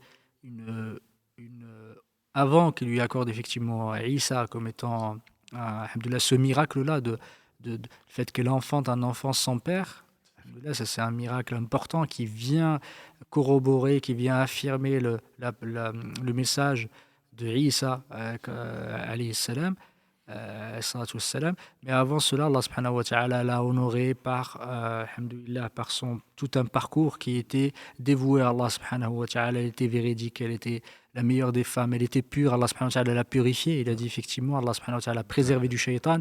Et ça, elle fait partie justement des femmes les plus pieuses, les meilleures femmes qui existaient, les meilleures femmes du paradis aussi, le prophète alayhi salam l'a bien cité. Il faut en parler parce que c'est la mère de Isa. Isa, c'est effectivement, on va parler de Jésus, et tout le monde va demander Jésus, mais avant de parler de Jésus, il faut parler de sa mère. Ah oui, Oui, c'est sûr. Avant, oui, avant la nuit, il y a oui, eu le crépuscule, ça, c'est exactement, sûr. exactement. Donc, nous n'existons qu'au travers, Allah s'il avait voulu, comme il a dit. Inna masal Isa inda Allah ka masal Adam. Adam, Dans la même exactement, sourate 3, verset exactement. 59, les gens s'étonnent. Et bon, Allah est capable, il a créé Adam sans père ni mère. Nous y croyons. Et donc, Isa, au moins, il a une mère. Donc, ce n'est pas quelque chose d'extraordinaire, même si, Inch'Allah, on le verra probablement la semaine prochaine dans le deuxième épisode parlant donc de Isa. Il est tout puissant, il fait ce qu'il veut, et il a protégé cette femme comme il protège ses alliés, et il l'a donc préservé, il l'a protégé, il l'a honoré dans ce bas monde malgré donc les calomnies qui lui ont, parce Tout à qu'ils lui fait. ont dit, fille de Haroun, c'est que descendante de Haroun, ton père n'était ni, ton père était un homme pieux, donc il parle d'Imran, donc Allah confirme encore que Imran était un homme pieux. Ton père était un homme pieux, ta mère n'était pas une prostituée. Comment se fait-il que tu viens avec un enfant alors que on t'a pas marié, on n'a pas vu ton mari? Et c'est là que elle montre du doigt donc cet enfant qui venait de naître sans père et donc qui va parler au berceau, mais ça c'est une autre histoire. Exactement. Et juste, tu parlais tout à l'heure du charpentier, de Youssouf, Ouais. Joseph le Joseph, charpentier, oui, c'est Youssouf ça. Ouais. al-Najjar. Et Ibn Kathir, rahmatullahi ta'ala alayhi, il parle de lui en disant qu'effectivement c'était un homme pieux, faisait partie des ubbad, je ne sais pas comment on peut traduire ça, effectivement ceux qui Serviteur adorent, pieux, voilà. serviteurs, des Ouais. pieux. Et a priori, enfin, de ce qu'il raconte, il n'y a pas de, effectivement, Ibn Kathir raconte beaucoup d'Israélites aussi. Ouais, tout à fait. Ouais. Alhamdoulilah, il raconte effectivement qu'il lui avait posé la question comment ça se fait que tu es un enfant? Est-ce qu'un fruit ne vient pas d'une graine? Justement, comment tu expliques ceci effectivement? Et là, elle lui avait répondu, elle lui aurait répondu, elle lui a dit, est-ce qu'Allah subhanahu wa ta'ala n'aurait pas créé Adam sans père ni mère? Tout à fait. Il a dit, Absolument. bah, Allah subhanahu wa ta'ala, En tout effectivement, cas, fait Allah ce le qu'il veut. confirme dans la Surah 3, verset Exactement. 59. L'exemple de Jésus, Hmm, c'est hmm. pas plus compliqué que celui d'Adam. Adam Exactement. n'avait ni père ni mère pour ceux qui croient. Pour ceux qui croient, pour ceux qui croient en Allah subhanahu, qu'on trouve dans la Hmm. Torah, qu'on trouve dans l'Évangile, qu'on trouve dans le Coran. Voilà. On est peut-être naïf, mais nous croyons que Allah subhanahu wa ta'ala a créé Adam sans père ni mère. Et donc, il a créé Ève, Hmm. donc sans mère. Et là, il a créé Jésus avec une mère sans père. Ça, pour nous, ça lui est facile. Ça fait partie de ses attributs, ça fait partie de sa toute-puissance subhanahu wa ta'ala. Et Allah subhanahu wa ta'ala du coup dit dans Surat Al-Imran وكذلك قال كذلك يخلق الله ما يشاء. Effectivement, et ça c'est Allah subhanahu wa ta'ala, il crée ce qu'il veut, ce Et qu'il c'est le veut. seul créateur. Exactement, S'il c'est veut Allah qu'une subhanahu wa ta'ala, chose c'est le soit, créateur. Voilà. seulement. وإذا قضى أمرا إنما يقول له Alors, كن kun فيكون. fayakun. Exactement, ça Tout à c'est fait. justement pour l'illustrer effectivement Tout à fait. cette histoire. Et c'est au travers de ce miracle, au travers de cette histoire, Allah subhanahu wa ta'ala montre qu'il crée et qu'il fait ce qu'il veut, Allah subhanahu wa ta'ala. Et quand il dit à la chose soit, elle est. Et ça, il n'y a aucun doute là-dessus, et il ne faut pas douter là-dessus. Allah subhanahu wa ta'ala a donné l'asbab, effectivement, pour que les choses existent, au travers de la procréation, au travers de ce qu'on peut appeler la biologie. Ça, ce sont des causes qu'Allah subhanahu wa ta'ala a créées, mais Allah subhanahu wa ta'ala fait ce qu'il veut. Il fait ce qu'il veut, il crée ce qu'il veut, parce que c'est lui le créateur avec un grand C. Si nous, on peut créer des choses, mais c'est Allah subhanahu wa ta'ala le grand créateur. Et Tout ça, à il faut le fait. garder vraiment en tête. Et je pense qu'on, alhamdoulilah, on est arrivé au bout au bout de ce live. On espère qu'Allah Tu subhanahu wa étais ta'ala. confiant, effectivement. Ah, C'est non, parce que si on alhamdoulilah, continue, si on alhamdoulilah, on peut continue, continuer, on peut absolument, continuer. ouais, non, On peut mais continuer. si Allah le permet, on Inch'Allah. continuera l'histoire, Inch'Allah, Inch'Allah. Inch'Allah. avec Jésus, alayhi salatu wassalam, la On semaine tourne la prochaine, semaine prochaine, Inch'Allah. bi'idhnillahi ta'ala. En tout cas, barakallahu fik de ces Jazakallah éclaircissements. khairan, C'était si Mohamed. extrêmement intéressant. Jazakallah fik. Qu'Allah bénisse ton temps et te fasse profiter Wa effectivement de ces iyyakum, paroles barakallah à fik. tous et à nos sœurs et nos frères. Et je laisse la parole à Mohamed. Qu'Allah fik pour les questions. Oui, salam alaikum Mohamed, salam alaikum Cheikh, barakallahu fikum pour ce nouvel échange encore très intéressant. Alhamdoulilah, beaucoup de frères et de sœurs vous remercient. Ce soir, alhamdoulilah, ils sont très très nombreux. Donc on leur passe le salam également. Et on vous remercie pour votre fidélité en tout cas. D'ailleurs, on reconnaît qu'ils sont souvent les mêmes et qui sont là tout le temps au rendez-vous. Barakallahu fikum en tout cas.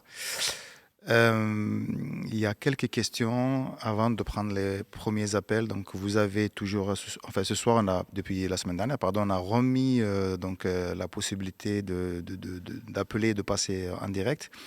Donc, c'est encore en phase test. Donc, ne vous inquiétez pas si jamais vous êtes coupé ou si vous n'arrivez pas à nous joindre. Donc, n'hésitez pas à insister parce que vous êtes nombreux aussi à essayer de nous joindre. Chira, je voudrais commencer par une question, alors qui n'est pas forcément liée avec le sujet du soir, mais comme tu en as parlé, notamment de cette difficulté pour les mamans lors de l'accouchement, cette souffrance, etc., et le fait d'avoir cette joie juste après la naissance. Il y a une personne qui dit, est-ce que lors de l'accouchement, Allah subhanahu wa ta'ala nous pardonne nos péchés? Alhamdulillah, c'est que le connaître, c'est l'aimer, et Allah subhanahu wa ta'ala, par la bouche de son prophète sallallahu alayhi wa sallam, a dit qu'il n'y a pas une gêne, il n'y a pas une maladie, il n'y a pas quelque chose qui touche, dont le musulman ou le croyant souffre, même la piqûre d'une épine, même un souci matériel, sans qu'Allah lui enlève un péché ou ne l'élève en degré. Donc parmi les types de martyrs, dans le hadith, parmi les types de martyrs, une femme qui meurt dans l'accouchement. Donc, certes, il n'y a aucun doute qu'Allah subhanahu wa ta'ala enlève des péchés à la femme qui accouche. Il n'y a aucun doute.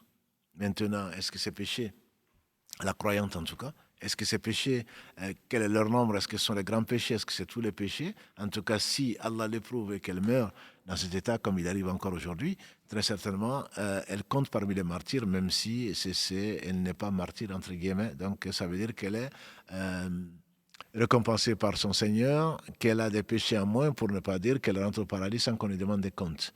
Et donc, ça, il n'y a absolument aucun doute. Toute souffrance que l'on peut avoir, même morale, et ça, je pense que c'est, heureusement, c'est connaître son Seigneur permet... Qui d'entre nous n'a pas de soucis? Tu parles même des soucis. Tout le monde en a. Et si on savait que même avec les soucis, Allah nous enlève des péchés, ben, ça nous consolerait au moins en partie. Voilà. Quand on souffre, même moralement, Allah nous enlève des péchés ou nous élève en degré, quand il s'agit bien sûr des prophètes, quand aux alliés d'Allah également, il les enlève des péchés et il les élève en degré.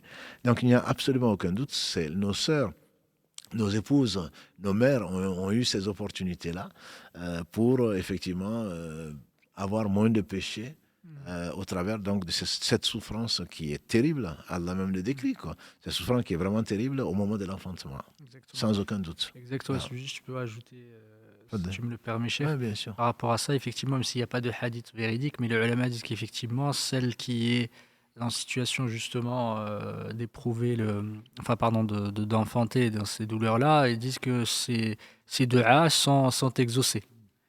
Sont exaucés, pas parce que le prophète sallam, effectivement, il n'y a pas de hadith ou de preuve, mais ils disent parce qu'elle est dans la situation de l'muttar, effectivement. Et du coup, elle est dans un moment de difficulté, de grande difficulté, comme on dit Allah subhanahu wa ta'ala, man yujibu al-muttar. Effectivement. Et ça, c'est un moment... Donc, c'est celui qui est pas coincé, c'est celui qui Comment tu traduirais C'est ça, mais muttar? c'est ça le motard, effectivement, c'est celui qui est en grande difficulté, Ouais. qui a besoin de quelque chose. Effectivement, le motard, c'est quelque chose qui est une Voilà, nécessité absolue. qui est dans un grand besoin et Besoin. qui ne compte que sur Allah. Exactement. Justement, je pense que le mot est choisi Hmm, par Allah subhanahu wa ta'ala qui est le parfait. On ne peut compter que sur Allah dans cette c'est situation-là. ça, Voilà, exactement. quelqu'un qui va se noyer, quelqu'un qui va mettre Tout au à monde fait. un enfant mais qui va peut-être perdre la vie. Voilà, C'est donc ça, on est sincère quand on appelle Allah, nécessairement, on est sincère. On ne peut ça. compter ni sur le voisin, ni sur le mari, ni sur son père, ni sur qui que ce soit, on ne peut qu'appeler Allah. Et là, dans cette sincérité, et Allah aime ça. Tout Allah à aime fait. cette position-là, puisqu'on est au moins sincère. Exactement. Voilà. J'invite nos Non, sœurs, barakallahu fik. j'invite nos sœurs de multiplier les du'a à ce moment-là. Non, mais et de ne pas nous oublier dans les doigts, Les ça oublier m'étonnerait, mais bon. Barakallahu fik, cher, pour la réponse. J'ai une autre question, puisqu'on avait lancé un questionnaire ce matin. Enfin, on a donné la possibilité, en tout cas au moins sur Instagram, aux personnes de nous poser quelques questions. Il y a une question qui était arrivée. Alors peut-être vous l'avez déjà plus ou moins abordée. Quelle était la religion de Maryam avant l'arrivée de Isa? Alhamdulillah, comme on a dit, hein, c'est Mariam est la fille de qui? D'Imran. Voilà, Imran, Allah l'a loué et Allah l'a choisi, lui et sa descendance.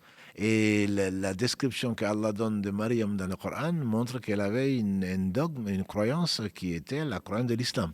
C'est-à-dire adorer Allah seul sans rien lui associer. Et Allah dit notamment dans le verset 12 de la sourate 66 qu'elle croyait donc à Allah, qu'elle croyait en ses livres, qu'elle croyait à ce qui avait été révélé. Donc il n'y a aucun doute qu'avant Isa ne vienne, Mariam était une croyante, une vraie croyante. Et donc elle a été élevée c'est la fille donc d'Imran. Elle a été élevée par Zacharia qui était un prophète. Donc forcément, nécessairement, c'est la même religion, la religion saine, la religion pure, celle qu'Allah subhanahu wa ta'ala a ensuite accordé comme bienfait, donc à parfait et a accordé comme bienfait aux univers. Donc elle était musulmane, à ne point douter, son fils en tout cas l'était, on verra Inch'Allah la semaine prochaine, qui s'est dit musulman et on n'en doute pas. Et Moussa s'est dit musulman, donc entre les deux, nécessairement, elle était musulmane, elle croyait en Allah, aux anges, elle en a rencontré un, en ses anges, en ses livres, en ses prophètes, au jour du jugement dernier, au destin, sans aucune discussion. Barakallahu fik, cher. Je vous propose de prendre un premier appel, Inch'Allah. Allô, salam alaikum. Je crois qu'il ne nous entend pas, il n'a pas de retour. Alhamdulillah, on va régler le problème. Allô, salam Ah, c'est alaikum. bon, je vous entends. Ah, Je alhamdulillah. vous entends. Alhamdulillah. Donc, on vous écoute, Alhamdulillah. Inch'Allah. Alhamdulillah. Je peux vous poser la question ou pas? Allez-y, on vous écoute. Vous êtes en direct. Ok, parfait. Parfait, super. Question simple, comme ça, c'était par rapport à la prière du voyageur. Voilà. Ce que je voulais savoir, c'est, voilà, moi, je suis du Sud, donc je pars de Marseille pour arriver à Lyon. Admettons, je pars à 7 heures, j'arrive à 10 heures, bien avant le Dohr. Est-ce que le Dohr, il est à 13 heures, par exemple? Est-ce que je fais 2 rak'at ou 4?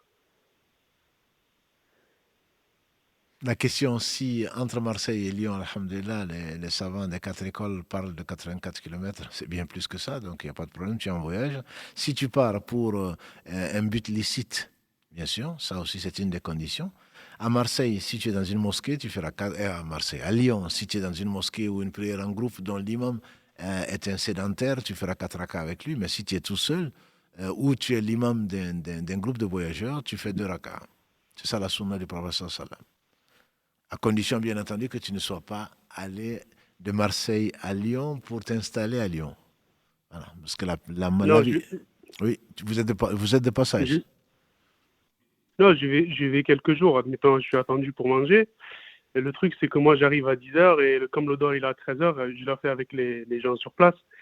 Et j'ai l'impression de tricher, en fait. Non, mais justement. Parce que c'est pas vraiment le voyage de avant. Oui, mais bon, Omar ibn Khattab. J'ai voyagé avec la clim.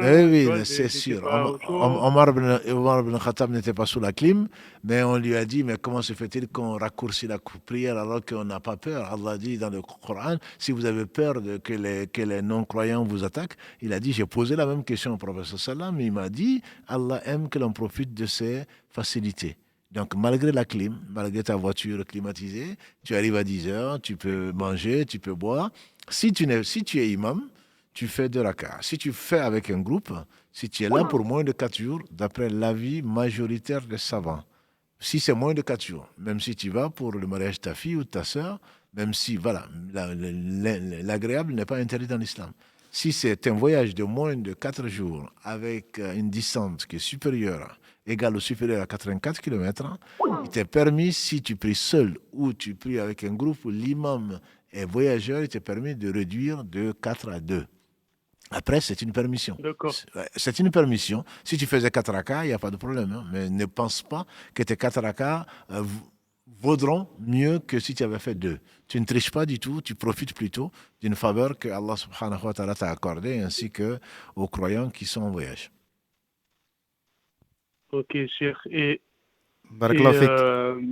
et du coup, juste pour finir, excusez-moi, et dans le sens inverse, pour le retour, je suis toujours en voyage. Tu es toujours en voyage tant que tu n'es pas arrivé à Marseille. Quand j'arrive à la maison, j'en fais 2 ou j'en fais 4? Eh bien, quand tu arrives à la maison, il ne manquerait plus que ça, oui.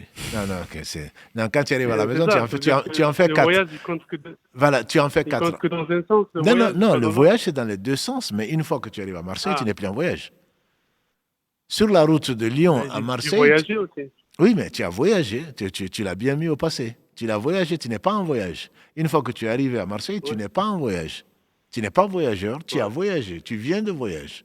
On va conjuguer au présent, au passé, voilà. Oh, bon, ok. Bon, c'est ok. Bon. J'ai l'impression à chaque fois on en fait le moins possible. Non, c'est toujours dans le sens d'en faire le moins. Non, mais alhamdoulilah, tu peux prier 4 rakas si tu veux. Mais moi, je prierai 2 rakas parce que j'aime bien la facilité. D'accord. Okay. Et j'ai le droit de faire le Dohr et l'Asr en même temps? Comme ils disent, Majmoua, tu vois? Tu peux faire Dohr et Asr en même temps tant que tu es en voyage. La sunna, c'est de faire le Dohr et le Asr séparément. Mais tu peux le faire, c'est permis. C'est permis. Hein. Ok, ça marche. Ok. Je ne vous prends pas plus de temps. Merci. Salam alaikum. Notre appel, Karim? Ouais. Allô, salam alaikum. Wa alaikum salam wa rahmatullah. Alors, vous êtes en dette, par contre, éteignez votre ordinateur, votre tablette, Inch'Allah, derrière, parce qu'il y a de l'écho et c'est assez désagréable. Oui, d'accord, j'ai coupé. Voilà. Là, vous m'entendez? Très bien. Et vous avez le droit à une question. On vous écoute, Inch'Allah. D'accord, Inch'Allah. D'accord. En fait, moi, je travaille dans un centre commercial en tant qu'agent de sécurité. Et j'ai l'habitude de faire mes prières dans un endroit isolé, en public. Mais il y a un jour, vu qu'il y avait la pluie, j'ai fait ma prière dans le centre commercial. Et un agent SIAP m'a surpris et du coup, ils m'ont interpellé. Après ma prière, ils m'ont demandé que c'était interdit, j'ai pas le droit. Je me suis excusé et j'ai demandé pardon. Mais après, il y a mes supérieurs qui m'ont appelé. Ils m'ont dit qu'en fait, ils avaient appelé la gendarmerie et ils font des enquêtes sur moi. Donc, même en ce moment-là, en parlant, ils étaient en train de faire des enquêtes sur moi, là où je travaille à la Belge et dans ma société avec les directrices des magasins. Et je voudrais savoir, en cas de convocation avec la gendarmerie, comment je dois comporter face à cette situation. Alhamdulillah, c'est une preuve. Allah a voulu qu'il y ait des témoins pour toi au jour du jugement dernier en disant effectivement que tu priais. Donc, le gendarme et celui qui a appelé, ceux qui t'ont vu vont témoigner pour toi, la terre va témoigner pour toi. Non, ça me paraît simple, il n'y a pas de mensonge, il n'y a rien à faire.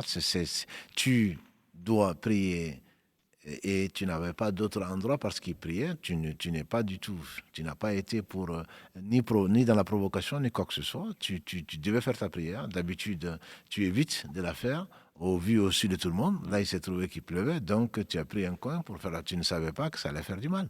C'est tout. C'est aussi simple que ça. Tu es musulman, bien entendu. Ils le savaient d'ailleurs. Et même s'ils ne le savaient pas, au moins ils le savent. Donc il n'y a pas de... Non, je pense qu'il faut bien se comporter, se rappeler que dans l'islam, il y a 5 prières par jour et qu'il faudrait éviter... il faut tout faire pour le faire dans un créneau et qu'en tant qu'agent de sécurité, ce créneau allait sortir. Tu as cru bien faire que de le faire là. Et puis voilà, tu ne t'es ni caché, ni un poseur de bombes, ni quoi que ce soit. Ce sont des choses qui font la joie de ton cœur, qui sont une obligation et que tu respectes comme il t'est obligé de respecter le musulman, le non-musulman, de faire ton travail correctement. Voilà, c'est tout. Je ne pense pas qu'il faille se stresser plus. Avant, bien sûr, tu invoques Allah subhanahu wa ta'ala de te raffermir. Et tu ne mens pas. D'accord. Tu ne mens pas. Tu n'as pas besoin de. On te demandera si tu fais la prière. Bien sûr, tu fais la prière. La preuve, c'est que tu te sens concerné. Et puis après, tu auras certainement d'autres questions. Dans quelle mosquée tu pries, qui tu fréquentes, etc. Mais tu dis ce que tu fais, c'est tout. Prier, c'est plutôt rassurant que quelqu'un qui ne prie pas ou autre chose. Donc, tu restes le plus franc possible. Il n'y a pas de mensonge dedans. C'est pas. D'accord. Et D'accord, qu'Allah, Inch'Allah. Barakallah fikum. Allah J'ai bien yawafik. compris. Alhamdulillah. Allah khairan. Barakallahu fik, mon frère. Alors, avant de juste de reprendre un appel, cher, j'aimerais juste qu'on revienne sur le sujet et donc des questions qui ont été posées sur Instagram, notamment concernant Maryam. Il y a cette question qui nous a d'ailleurs un peu étonné. Maryam est souvent comparée au prophète sallallahu alayhi wa sallam. Est-ce que vous avez déjà entendu parler de ça, cher? Non, avant cette question, non. J'avais jamais entendu parler de ça, que le Mariam est souvent comparé au prophète sallam. Non, le prophète sallam, c'est le meilleur des hommes. C'est un prophète. Mariam n'est pas prophète pour la quasi-totalité des savants, comme il l'a si bien précisé si Mohammed barakallahu fi. Donc, si on fait des comparaisons, peut-être que c'est les hommes qui aiment toujours avoir des références et des comparaisons. Le prophète n'a pas à être comparé à qui que ce soit. Peut-être, comme on a vu tout à l'heure avec si Mohammed barakallahu fi, peut-être que le fait que Imran soit d'après ce qui a été dit par certains, peut-être qu'il est mort alors que il n'a pas vu sa fille. Le prophète sallam effectivement est né alors qu'il n'a pas vu son père. Peut-être qu'on fait un élément de comparaison, mais à ma connaissance, ce n'est pas du tout quelque chose qui est courant dans les livres, en tout cas en islam et chez les conférenciers, chez les savants. Je n'ai jamais entendu faire ce parallèle entre les deux. Bien que ce soit deux alliés d'Allah subhanahu wa ta'ala, que le prophète sallam, en n'en pas douté, est celui que Allah a rapproché le plus parmi les humains. Barakallahu fik, cher. On prend un autre appel, Karim. Allô, salam alaikum. Oui, alaikum salam. Vous êtes en direct, on vous Allô? écoute, Inch'Allah. Oui, salam alaikum. Salam alaikum. Excusez-moi de vous déranger. Voilà, je vous appelais en fait pour savoir, je me posais la question, comment on fait pour savoir si on est réellement sincère dans notre démarche dans la vie de tous les jours. Est-ce qu'on peut réellement savoir si on est sincère avec Allah quand on veut le servir ou quand on veut cheminer vers lui? Est-ce que vraiment on peut savoir si on fait réellement les choses pour lui ou si on les fait pour les gens? Alhamdulillah, c'est une très bonne question, ma soeur. Tant que tu te poses la question de la sincérité, c'est que tu es sincère, entre guillemets. C'est ce que disent les savants, en tout cas. C'est qu'on s'efforce, si tu te poses la question, ça te permet de corriger déjà les insufflations de Satan qui vont te dire non, tu le fais pour les gens, etc. Non, à partir de ce moment où tu poses la question, tu revois ta sincérité et tu dis je le fais pour Allah, même si tu as eu peut-être tendance à le faire pour ton mari, pour les gens, etc. Là, Allah te permet de rectifier l'intention, entre guillemets, et puis il faut le faire pour Allah. Allah seul sait si on le fait, il sait, bien entendu, avant de nous avoir créés, il sait tout. Donc il faut faire attention, être extrêmement vigilant, qu'on ne peut tromper tout le monde sauf Allah subhanahu wa ta'ala. Donc on renouvelle son intention, on essaie de purifier son intention, de le faire que pour Allah, même si ensuite les gens nous félicitent ou les gens nous disent qu'on est bien, etc., etc. Mais on le fait pour Allah. Allah seul sait si on est sincère ou pas, mais on doit s'efforcer de purifier son intention. Et il n'y a pas de technique à ma connaissance, sinon de penser qu'Allah sait tout et de lui demander son aide pour qu'on soit sincère. Alhamdulillah. Écoutez, barakallahu fik pour votre réponse, c'est gentil. Barakallahu fik, Salam alaikum. Salam alaikum. On a notre appel, Karim. Ouais. Allô, salam alaikum. Allô. Non. Allô, salam alaikum. Wa alaykum salam wa rahmatullahi wa barakatuh. On vous écoute, vous êtes en ligne, Inch'Allah. Barakallah fik. J'ai une question concernant les salutations pour les hommes qui entrent dans la mosquée. Ma question est de savoir, on salue les locaux ou on salue les gens qui sont dedans? Et à quel moment doit-on passer le salam? Est-ce que c'est quand on arrive, c'est à la dernière personne de la dernière ligne qu'il faut passer, ou c'est à la porte? Doit-on hausser le ton jusqu'à ce que l'imam entende, ou comment ça se passe? J'aimerais avoir plus largement possible à cette question, parce qu'on voit de tout et de... Et si on passe le salam alors que les gens sont assis, il y en a qui pensent que l'imam a passé le salam. Non, Est-ce qu'on a les péchés ou pas? non, c'est Et alhamdulillah. comment savoir s'il y en a, bon, vu que c'est une jama'a, s'il y a une qui a répondu, donc les autres sont déchargés. Comment peut-on savoir? Tu en sais assez. Jazakallah khairan. Barakallah fik. Tu en sais assez certainement. Quand une seule personne répond, il a la récompense. C'est un farde qui faillit. Allah oblige donc de répondre. Mais ça, c'est la fin de la question. Dans la sourate 4, verset 86. Si on vous salue, répondez par mieux, ou au moins rendez le salut. Donc ça, c'est une obligation. Et quand on entend le salam alaikum, on répond. Même si c'est une seule personne qui répond, alhamdulillah, il a lui la récompense, les autres sont dispensés, ils n'ont pas de péché. Et le prophète sallam, quelqu'un est rentré, il a passé le salam, il dit salam alaikum, il était en train de prier, malgré qu'il était en train de prier, il a levé juste sa main, bon, Karim n'est pas là pour montrer la main, juste sa main, alors qu'il était en train de continuer la prière et en même temps, donc il a répondu d'un geste. Il n'a pas dit, bien sûr, salut, non, il était en train de prier, la droite sur la gauche, et il a juste bougé la droite pour que la personne sache qu'on lui a répondu.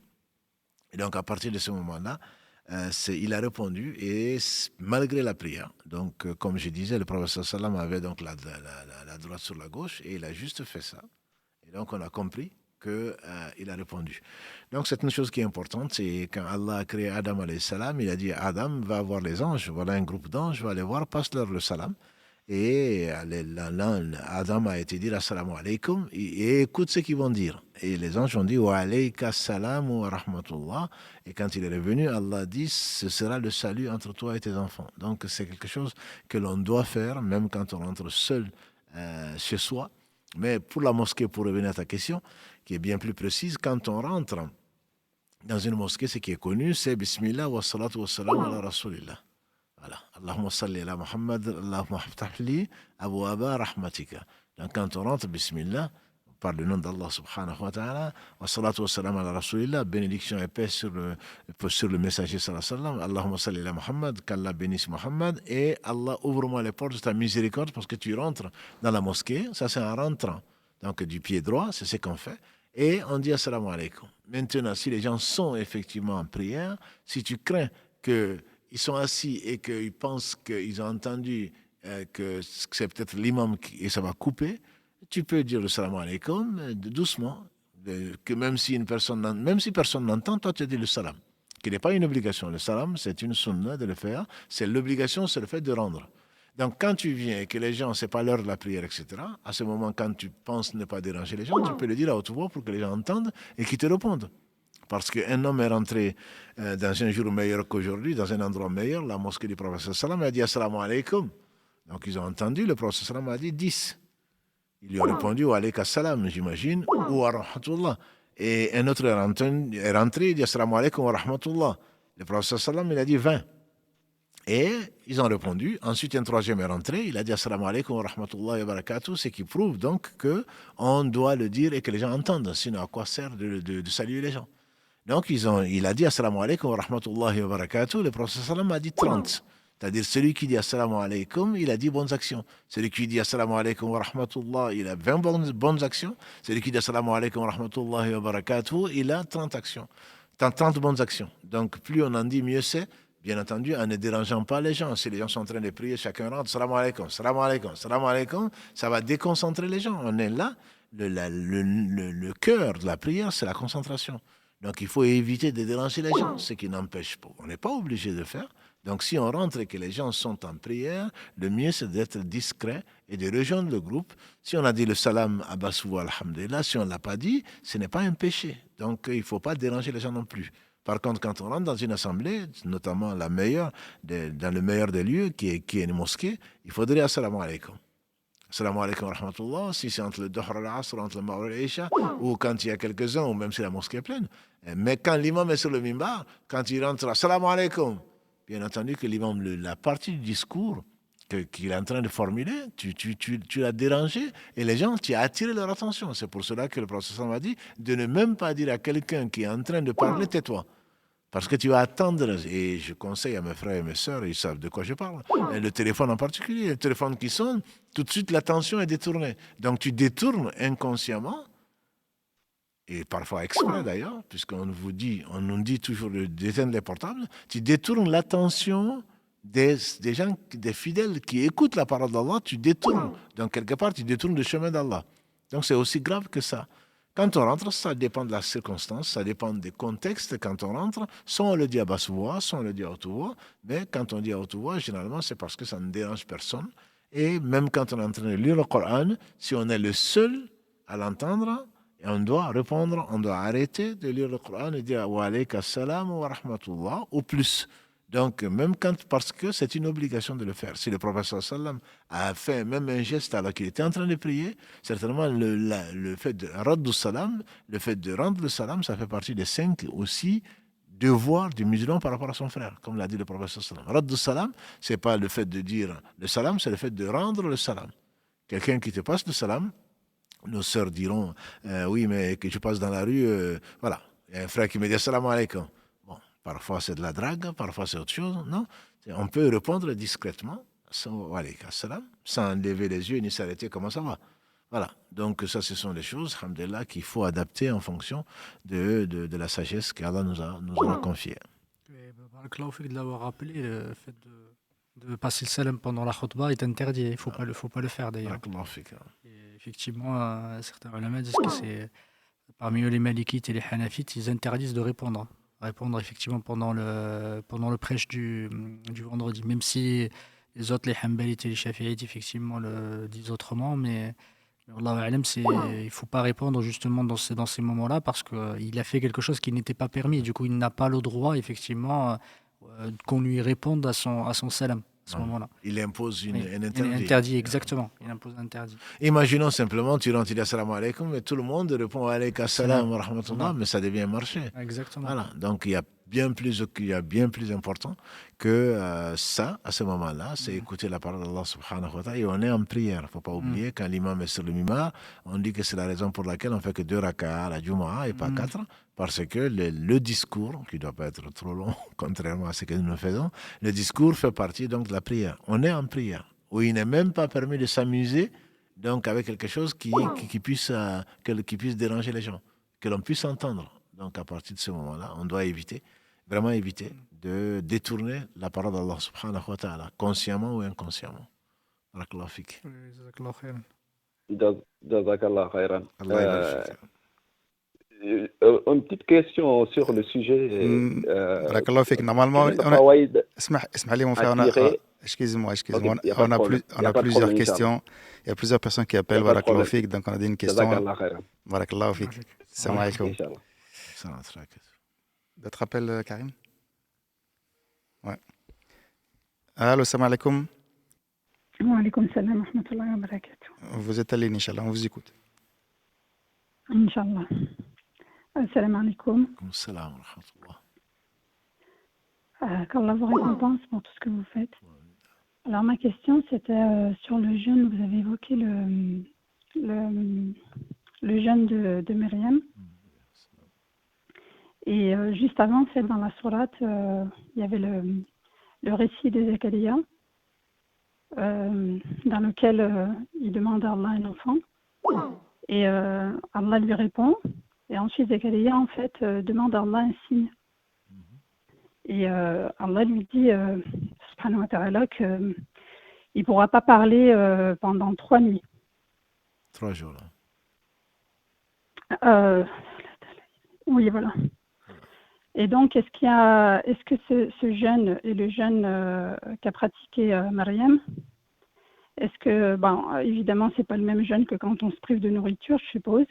Est-ce que le prophète Mohammed a déjà parlé de ce type de jeûne? Non, barakallahu fik, c'est comme Le temps passe vite et puis bon, alhamdoulilah, c'était un dialogue très apprécié avec le Si Mohammed, donc on passe de l'un à l'autre. Effectivement, il a demandé un signe à Allah pour se conforter. Allah a dit qu'il ne parlera que par signe et il ne pourra pas parler. C'est pour lui montrer que Allah a exaucé donc sa demande. C'était pas un jeûne celui-là, c'est parce qu'Allah lui a imposé, Ah, d'accord. il serait comme un sourd-muet entre guillemets, il ne pourra pas parler. Même s'il veut parler, même s'il veut parler aux gens, il ne pourra parler que par cela. C'est pas ne parle pas aux gens, c'était pas une interdiction.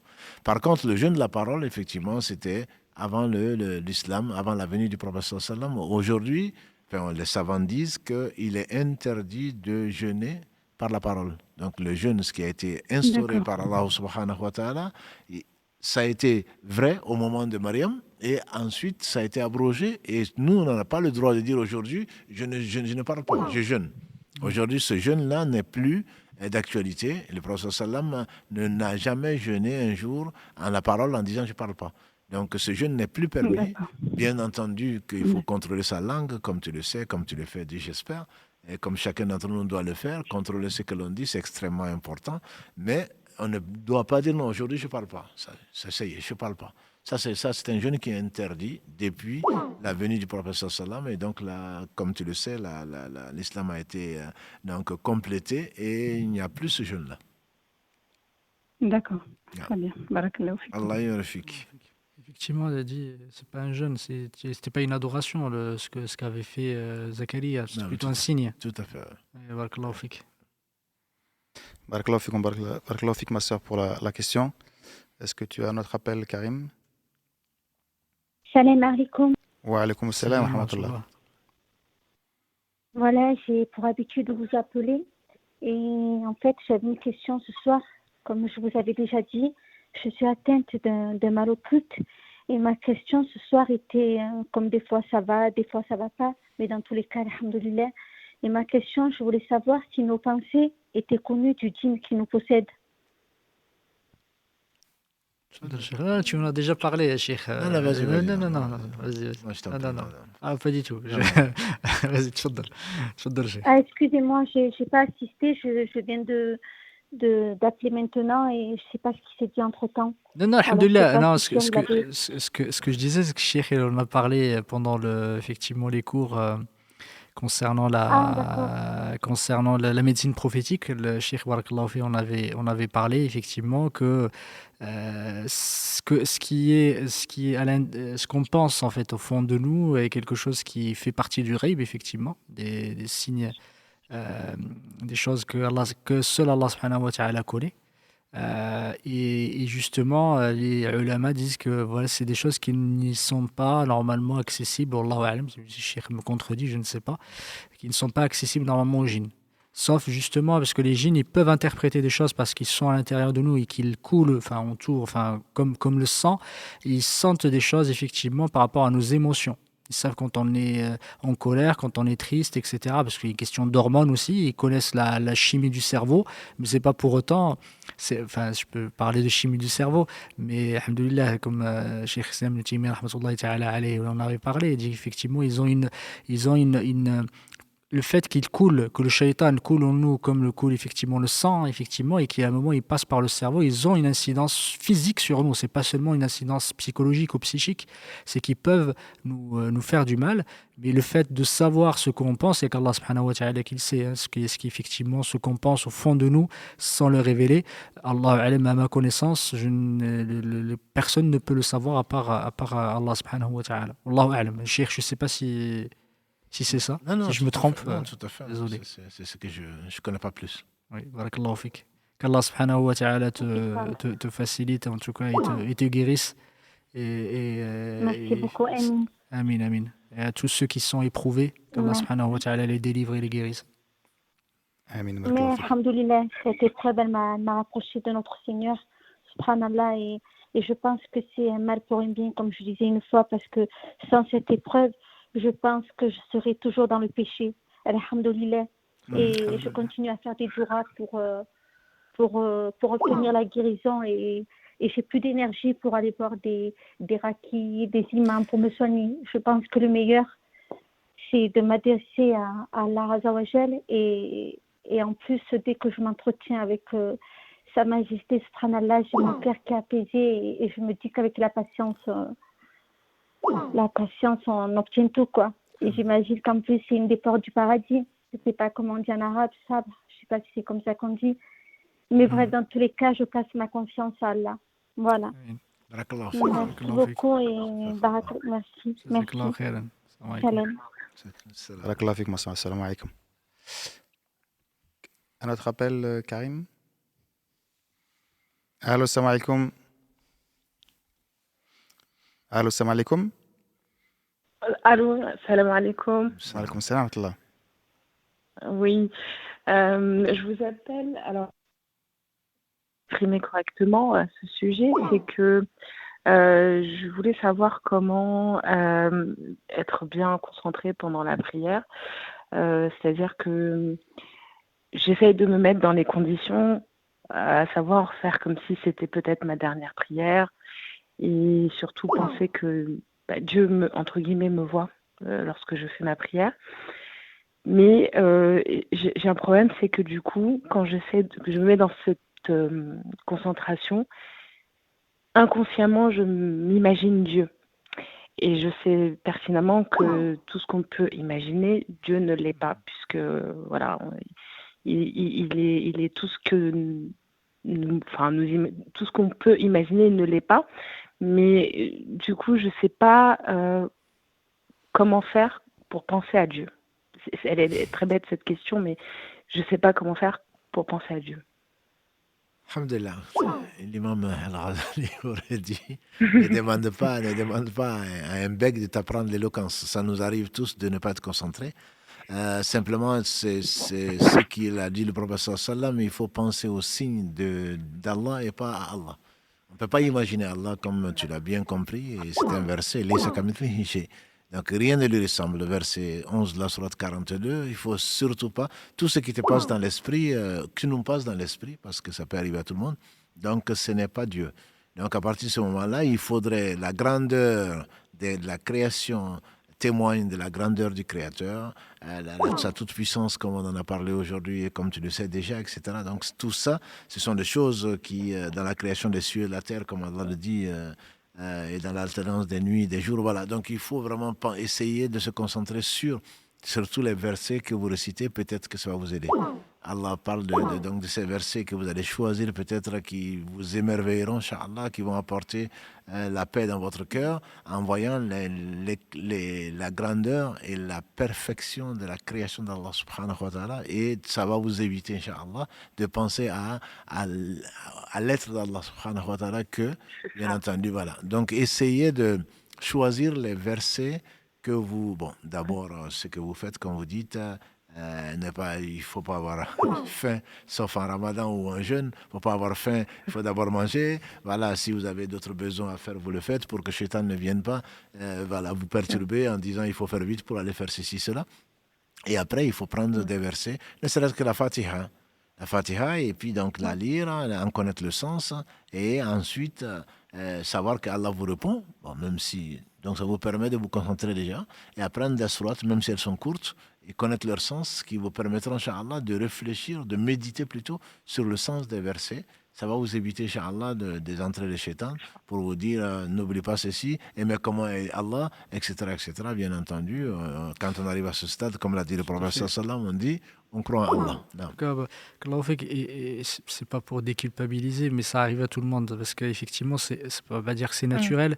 On a toujours besoin, en tant qu'humain, de donner une image ou de concevoir quelque chose. On n'aime pas quelque chose qui est inconnu, mais je ne pense pas que quelqu'un n'ait pas un moment, c'est eu un moment d'égarement, en pensant effectivement, mais il faut toujours revenir, parce que Allah subhanahu wa ta'ala parfois nous prédispose à certaines choses, et Allah subhanahu wa ta'ala met l'épreuve et nous effectivement nous souhaite qu'on revienne vers lui et qu'on revienne vers sa parole, et c'est ça en fait le challenge. Ce n'est pas le fait de vouloir quelque chose, effectivement faire un interdit ou parfois s'égarer, mais c'est surtout comment je me repens, comment je reviens, c'est ça le plus important.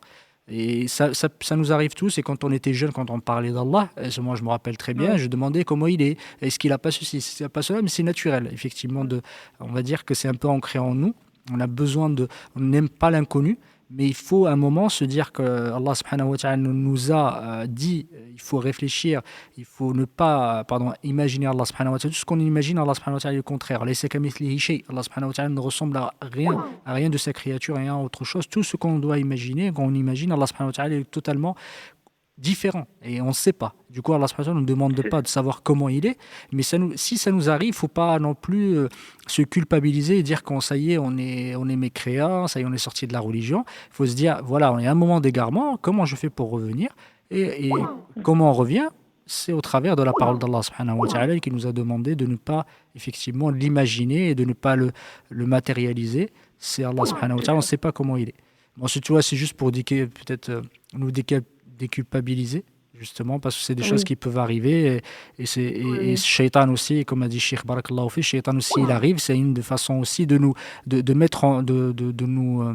déstabiliser également. Ça, c'est une des portes du Shaitan. De temps en temps, qu'Allah subhanahu wa ta'ala nous préserve tous.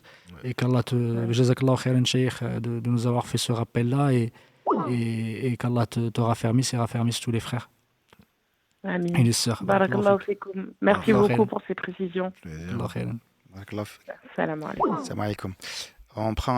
Je vous propose de prendre un dernier appel, Inch'Allah, parce qu'il commence déjà à se faire tard. Allô, salam alaikum.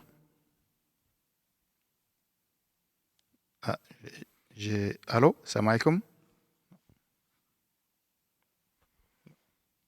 Ça passe pas, alhamdulillah. Comme on vous a prévenu qu'on aurait peut-être quelques petites difficultés, donc ne nous envoyez pas, s'il vous plaît. Toujours pas? Donc, alhamdulillah. Donc, on va dire que c'était la seule, la dernière, Inch'Allah.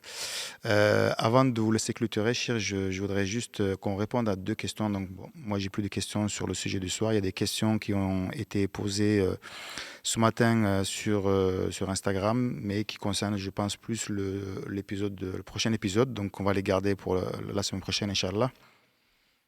Et je voudrais revenir sur 2 questions. Bon, effectivement, souvent quand une personne appelle pour poser une question sur la prière du voyageur, on a d'autres questions qui arrivent. Et alhamdoulilah, je pense qu'on a même dit que peut-être on fera un live exprès sur le sujet. Mais une question que j'ai quand même gardée, la personne, elle dit, quand on travaille, par exemple, en tant que routier, on fait beaucoup de notre travail, c'est d'être sur la route tous les jours. Est-ce que c'est le fait de regrouper, le fait de faire les prières du voyageur, c'est le même principe pour celui qui travaille? Si c'est son travail, de l'avis que je connais, c'est son travail, il a la permission de le faire, sauf si, les conditions qu'on a dit, si son travail, donc j'imagine c'est un travail qui est licite et qu'il est dans les conditions, encore une fois, c'est pas faire le tour de la ville parce qu'on regarde son compteur. Non, c'est vraiment quelque chose de, pas forcément linéaire, mais en tout cas, c'est un trajet qui dure. Ça, c'est l'avis majoritaire. Après, il y a certains savants qui disent, non, y compris contemporains, qui disent qu'il n'y a pas de limite. Mais bon, les 4 écoles sont d'accord sur les 84 km. Il fait ça, et s'il est sur la route, il peut raccourcir et il peut rassembler même, contrairement au frère qui va quitter Marseille pour Lyon. Puisque une fois qu'on arrive à Lyon, on est dans des conditions meilleures et à ce moment, il est conseillé, comme l'a fait le professeur Salam à Minan, de faire chaque prière non regroupée, individuelle, 5 fois donc, mais en raccourcissant les prières donc de 4 rakas, le Dhuhr, l'Asr et le Isha. Donc s'il est sur la route, il est permis. Simplement, même pendant le Ramadan, il peut ne pas jeûner. Mais il va falloir quand même qu'il jeûne dans l'année. Voilà. Donc soit il prend des vacances, soit il jeûne quand même en voyageant. Voilà. Mais dans l'année, j'entends. Mais si la route, c'est son travail, il est quand même voyageur. Il est quand même voyageur de la vie que je connais. Là, je pense qu'il parle surtout de métiers de routiers qui font plusieurs kilomètres, qui traversent l'Europe parfois parce qu'ils vont livrer des livraisons, faire des livraisons dans d'autres pays. Il est voyageur, il peut profiter. Encore une fois, quand nous le disons, et comme tu l'as rappelé, si Mohammed prévoit un certain nombre d'épisodes, dont peut-être que sur la prière du voyageur, par rapport donc aux problèmes contemporains, entre guillemets. Mais s'il est en voyage, il est en Europe ou même s'il parcourt la France, il est voyageur. Il est considéré comme voyageur tant que ces conditions-là sont réunies, c'est-à-dire qu'il fait il ne reste pas quelque part plus de 3 jours et quelques, moins de 4 jours, et il y a un kilométrage qui est donc, qui est supérieur à celui qui est estimé dans les 4 écoles. Et il est voyageur. Il peut, je précise encore une fois, il peut faire les 4 rakas s'il veut. C'est une permission. C'est une ruqsa, et cette ruqsa est mieux que s'il faisait la prière complète. Voilà. Contrairement à ce que la raison peut amener, j'ai fait 4 rakas, donc j'ai plus de récompenses. Non. Le prophète en a fait 2, il n'était pas paresseux, c'est lui qui connaissait mieux son Seigneur, et il aimait la prière, mais il l'a quand même fait parce qu'il aime ce que son Seigneur subhanahu wa ta'ala aime. Et Allah aime la facilité. Donc, la personne peut effectivement, il n'y a pas de limite. Il n'y a pas de limite. Si on va, on disait d'ailleurs, hein, ceux qui ont été faisaient le Hajj à pied ou à monture, pendant toute une année, ils étaient en voyage, pour ne pas dire plus ou moins, toute une année, et ils faisaient la prière, enfin ils avaient la possibilité de faire la prière en voyage, la prière du voyageur plutôt, toute une année. Après, il la faisait ou il la faisait pas. Il s'arrêtait peut-être quelque part pour travailler un peu, pour se reposer. Hein. Et là, ils ne sont plus voyageurs. Mais une fois qu'ils prennent la route, il n'y a pas de limite, à ma connaissance. Barakallahu fik, Cheikh. Je terminerai par cette question également. Une personne dit, étant converti au début, j'ai prié avec la Fatiha en arabe, puis les autres sourates en français. Est-ce que ces prières sont nulles? Il faut que je les rattrape. Les rattraper, non. Les rattraper, non, mais il n'avait pas à le faire. Parce que ça, il faut le savoir. D'ailleurs, j'ai une question. J'espère que le jeune écoute, qu'il a envoyé à son oncle en disant qu'il vient d'un cours et l'imam lui dit qu'il ne faut pas prier parce que sa Fatiha n'est pas correcte. Je ne sais pas quel est cet imam, je ne sais pas quel est cet enseignant, je ne sais pas où il apprend sa religion. En tout cas, il égare les gens. C'est pas possible. On ne peut pas ne pas prier. Le prophète sallam a dit à quelqu'un qui ne connaissait pas la Fatiha de dire Subhanallah, alhamdulillah, la ilaha illallah, Allahu akbar, wa la hawla wa la quwwata illa billah. Comment tu peux dire à quelqu'un de ne pas prier parce que sa Fatiha n'est pas correcte? Je ne sais pas où ils apprennent leur religion. C'est grave. C'est grave. Même si on ne connaît pas la Fatiha, on doit quand même prier. Donc, la Fatiha lui aurait suffi à la sœur. Alhamdulillah, c'est fait, c'est fait. Et quand quelqu'un venait se plaindre au prophète sallam, ou plutôt il découvrait la religion, après avoir fait quelque chose, le prophète sallam ne demandait pas de refaire la chose. Donc si elle a fait la Fatiha, alhamdulillah, moi je ne lui conseillerais pas de refaire ces prières-là, mais qu'elle demande pardon à Allah de son ignorance, on n'adore pas Allah dans l'ignorance. Elle aurait dû poser la question à des gens, je ne dis pas Google, parce que il y a à boire et à manger, devrait au moins voir des gens à qui il fait confiance ou qu'Allah a mis sur son chemin, qui craignent Allah, qui quand ils savent le disent, quand ils ne savent pas, ils vont chercher. Voilà. Donc, mais elle a fait cette erreur-là, qu'Allah lui pardonne et qu'Allah accepte ce qu'elle a fait. Je ne dirais pas de recommencer. Barakallahu fik, Cheikh. Je pense qu'on va s'arrêter là, en tout cas pour moi, pour ma part, les questions. Il y a d'autres questions, évidemment, il y a pas mal de questions que vous posez, les frères et sœurs. Une nouvelle fois, on vous renvoie sur notre chaîne YouTube. Toutes les vidéos des lives que l'on fait ici sont sur notre chaîne, donc vous pouvez les retrouver. Prenez le temps de les écouter, de les regarder et de poser peut-être des questions auxquelles vous n'avez pas justement eu de réponse dans ces vidéos-là. Mohamed, je te laisse finir, Inch'Allah. Barakallahu fik, jazakumullah khairan, barakallahu fik, Cheikh. Que Allah te récompense par le meilleur, que la récompense par le meilleur, Mohamed Karim. Qu'Allah vous bénisse tous et bénisse tous ceux qui nous suivent. Subhanaka Allahumma wa bihamdika, ashhadu an la ilaha illa anta, astaghfiruka wa atubu ilayk. Subhana rabbika rabbil izzati amma yasifun wa salamun ala al-mursalin walhamdulillahi rabbil alamin.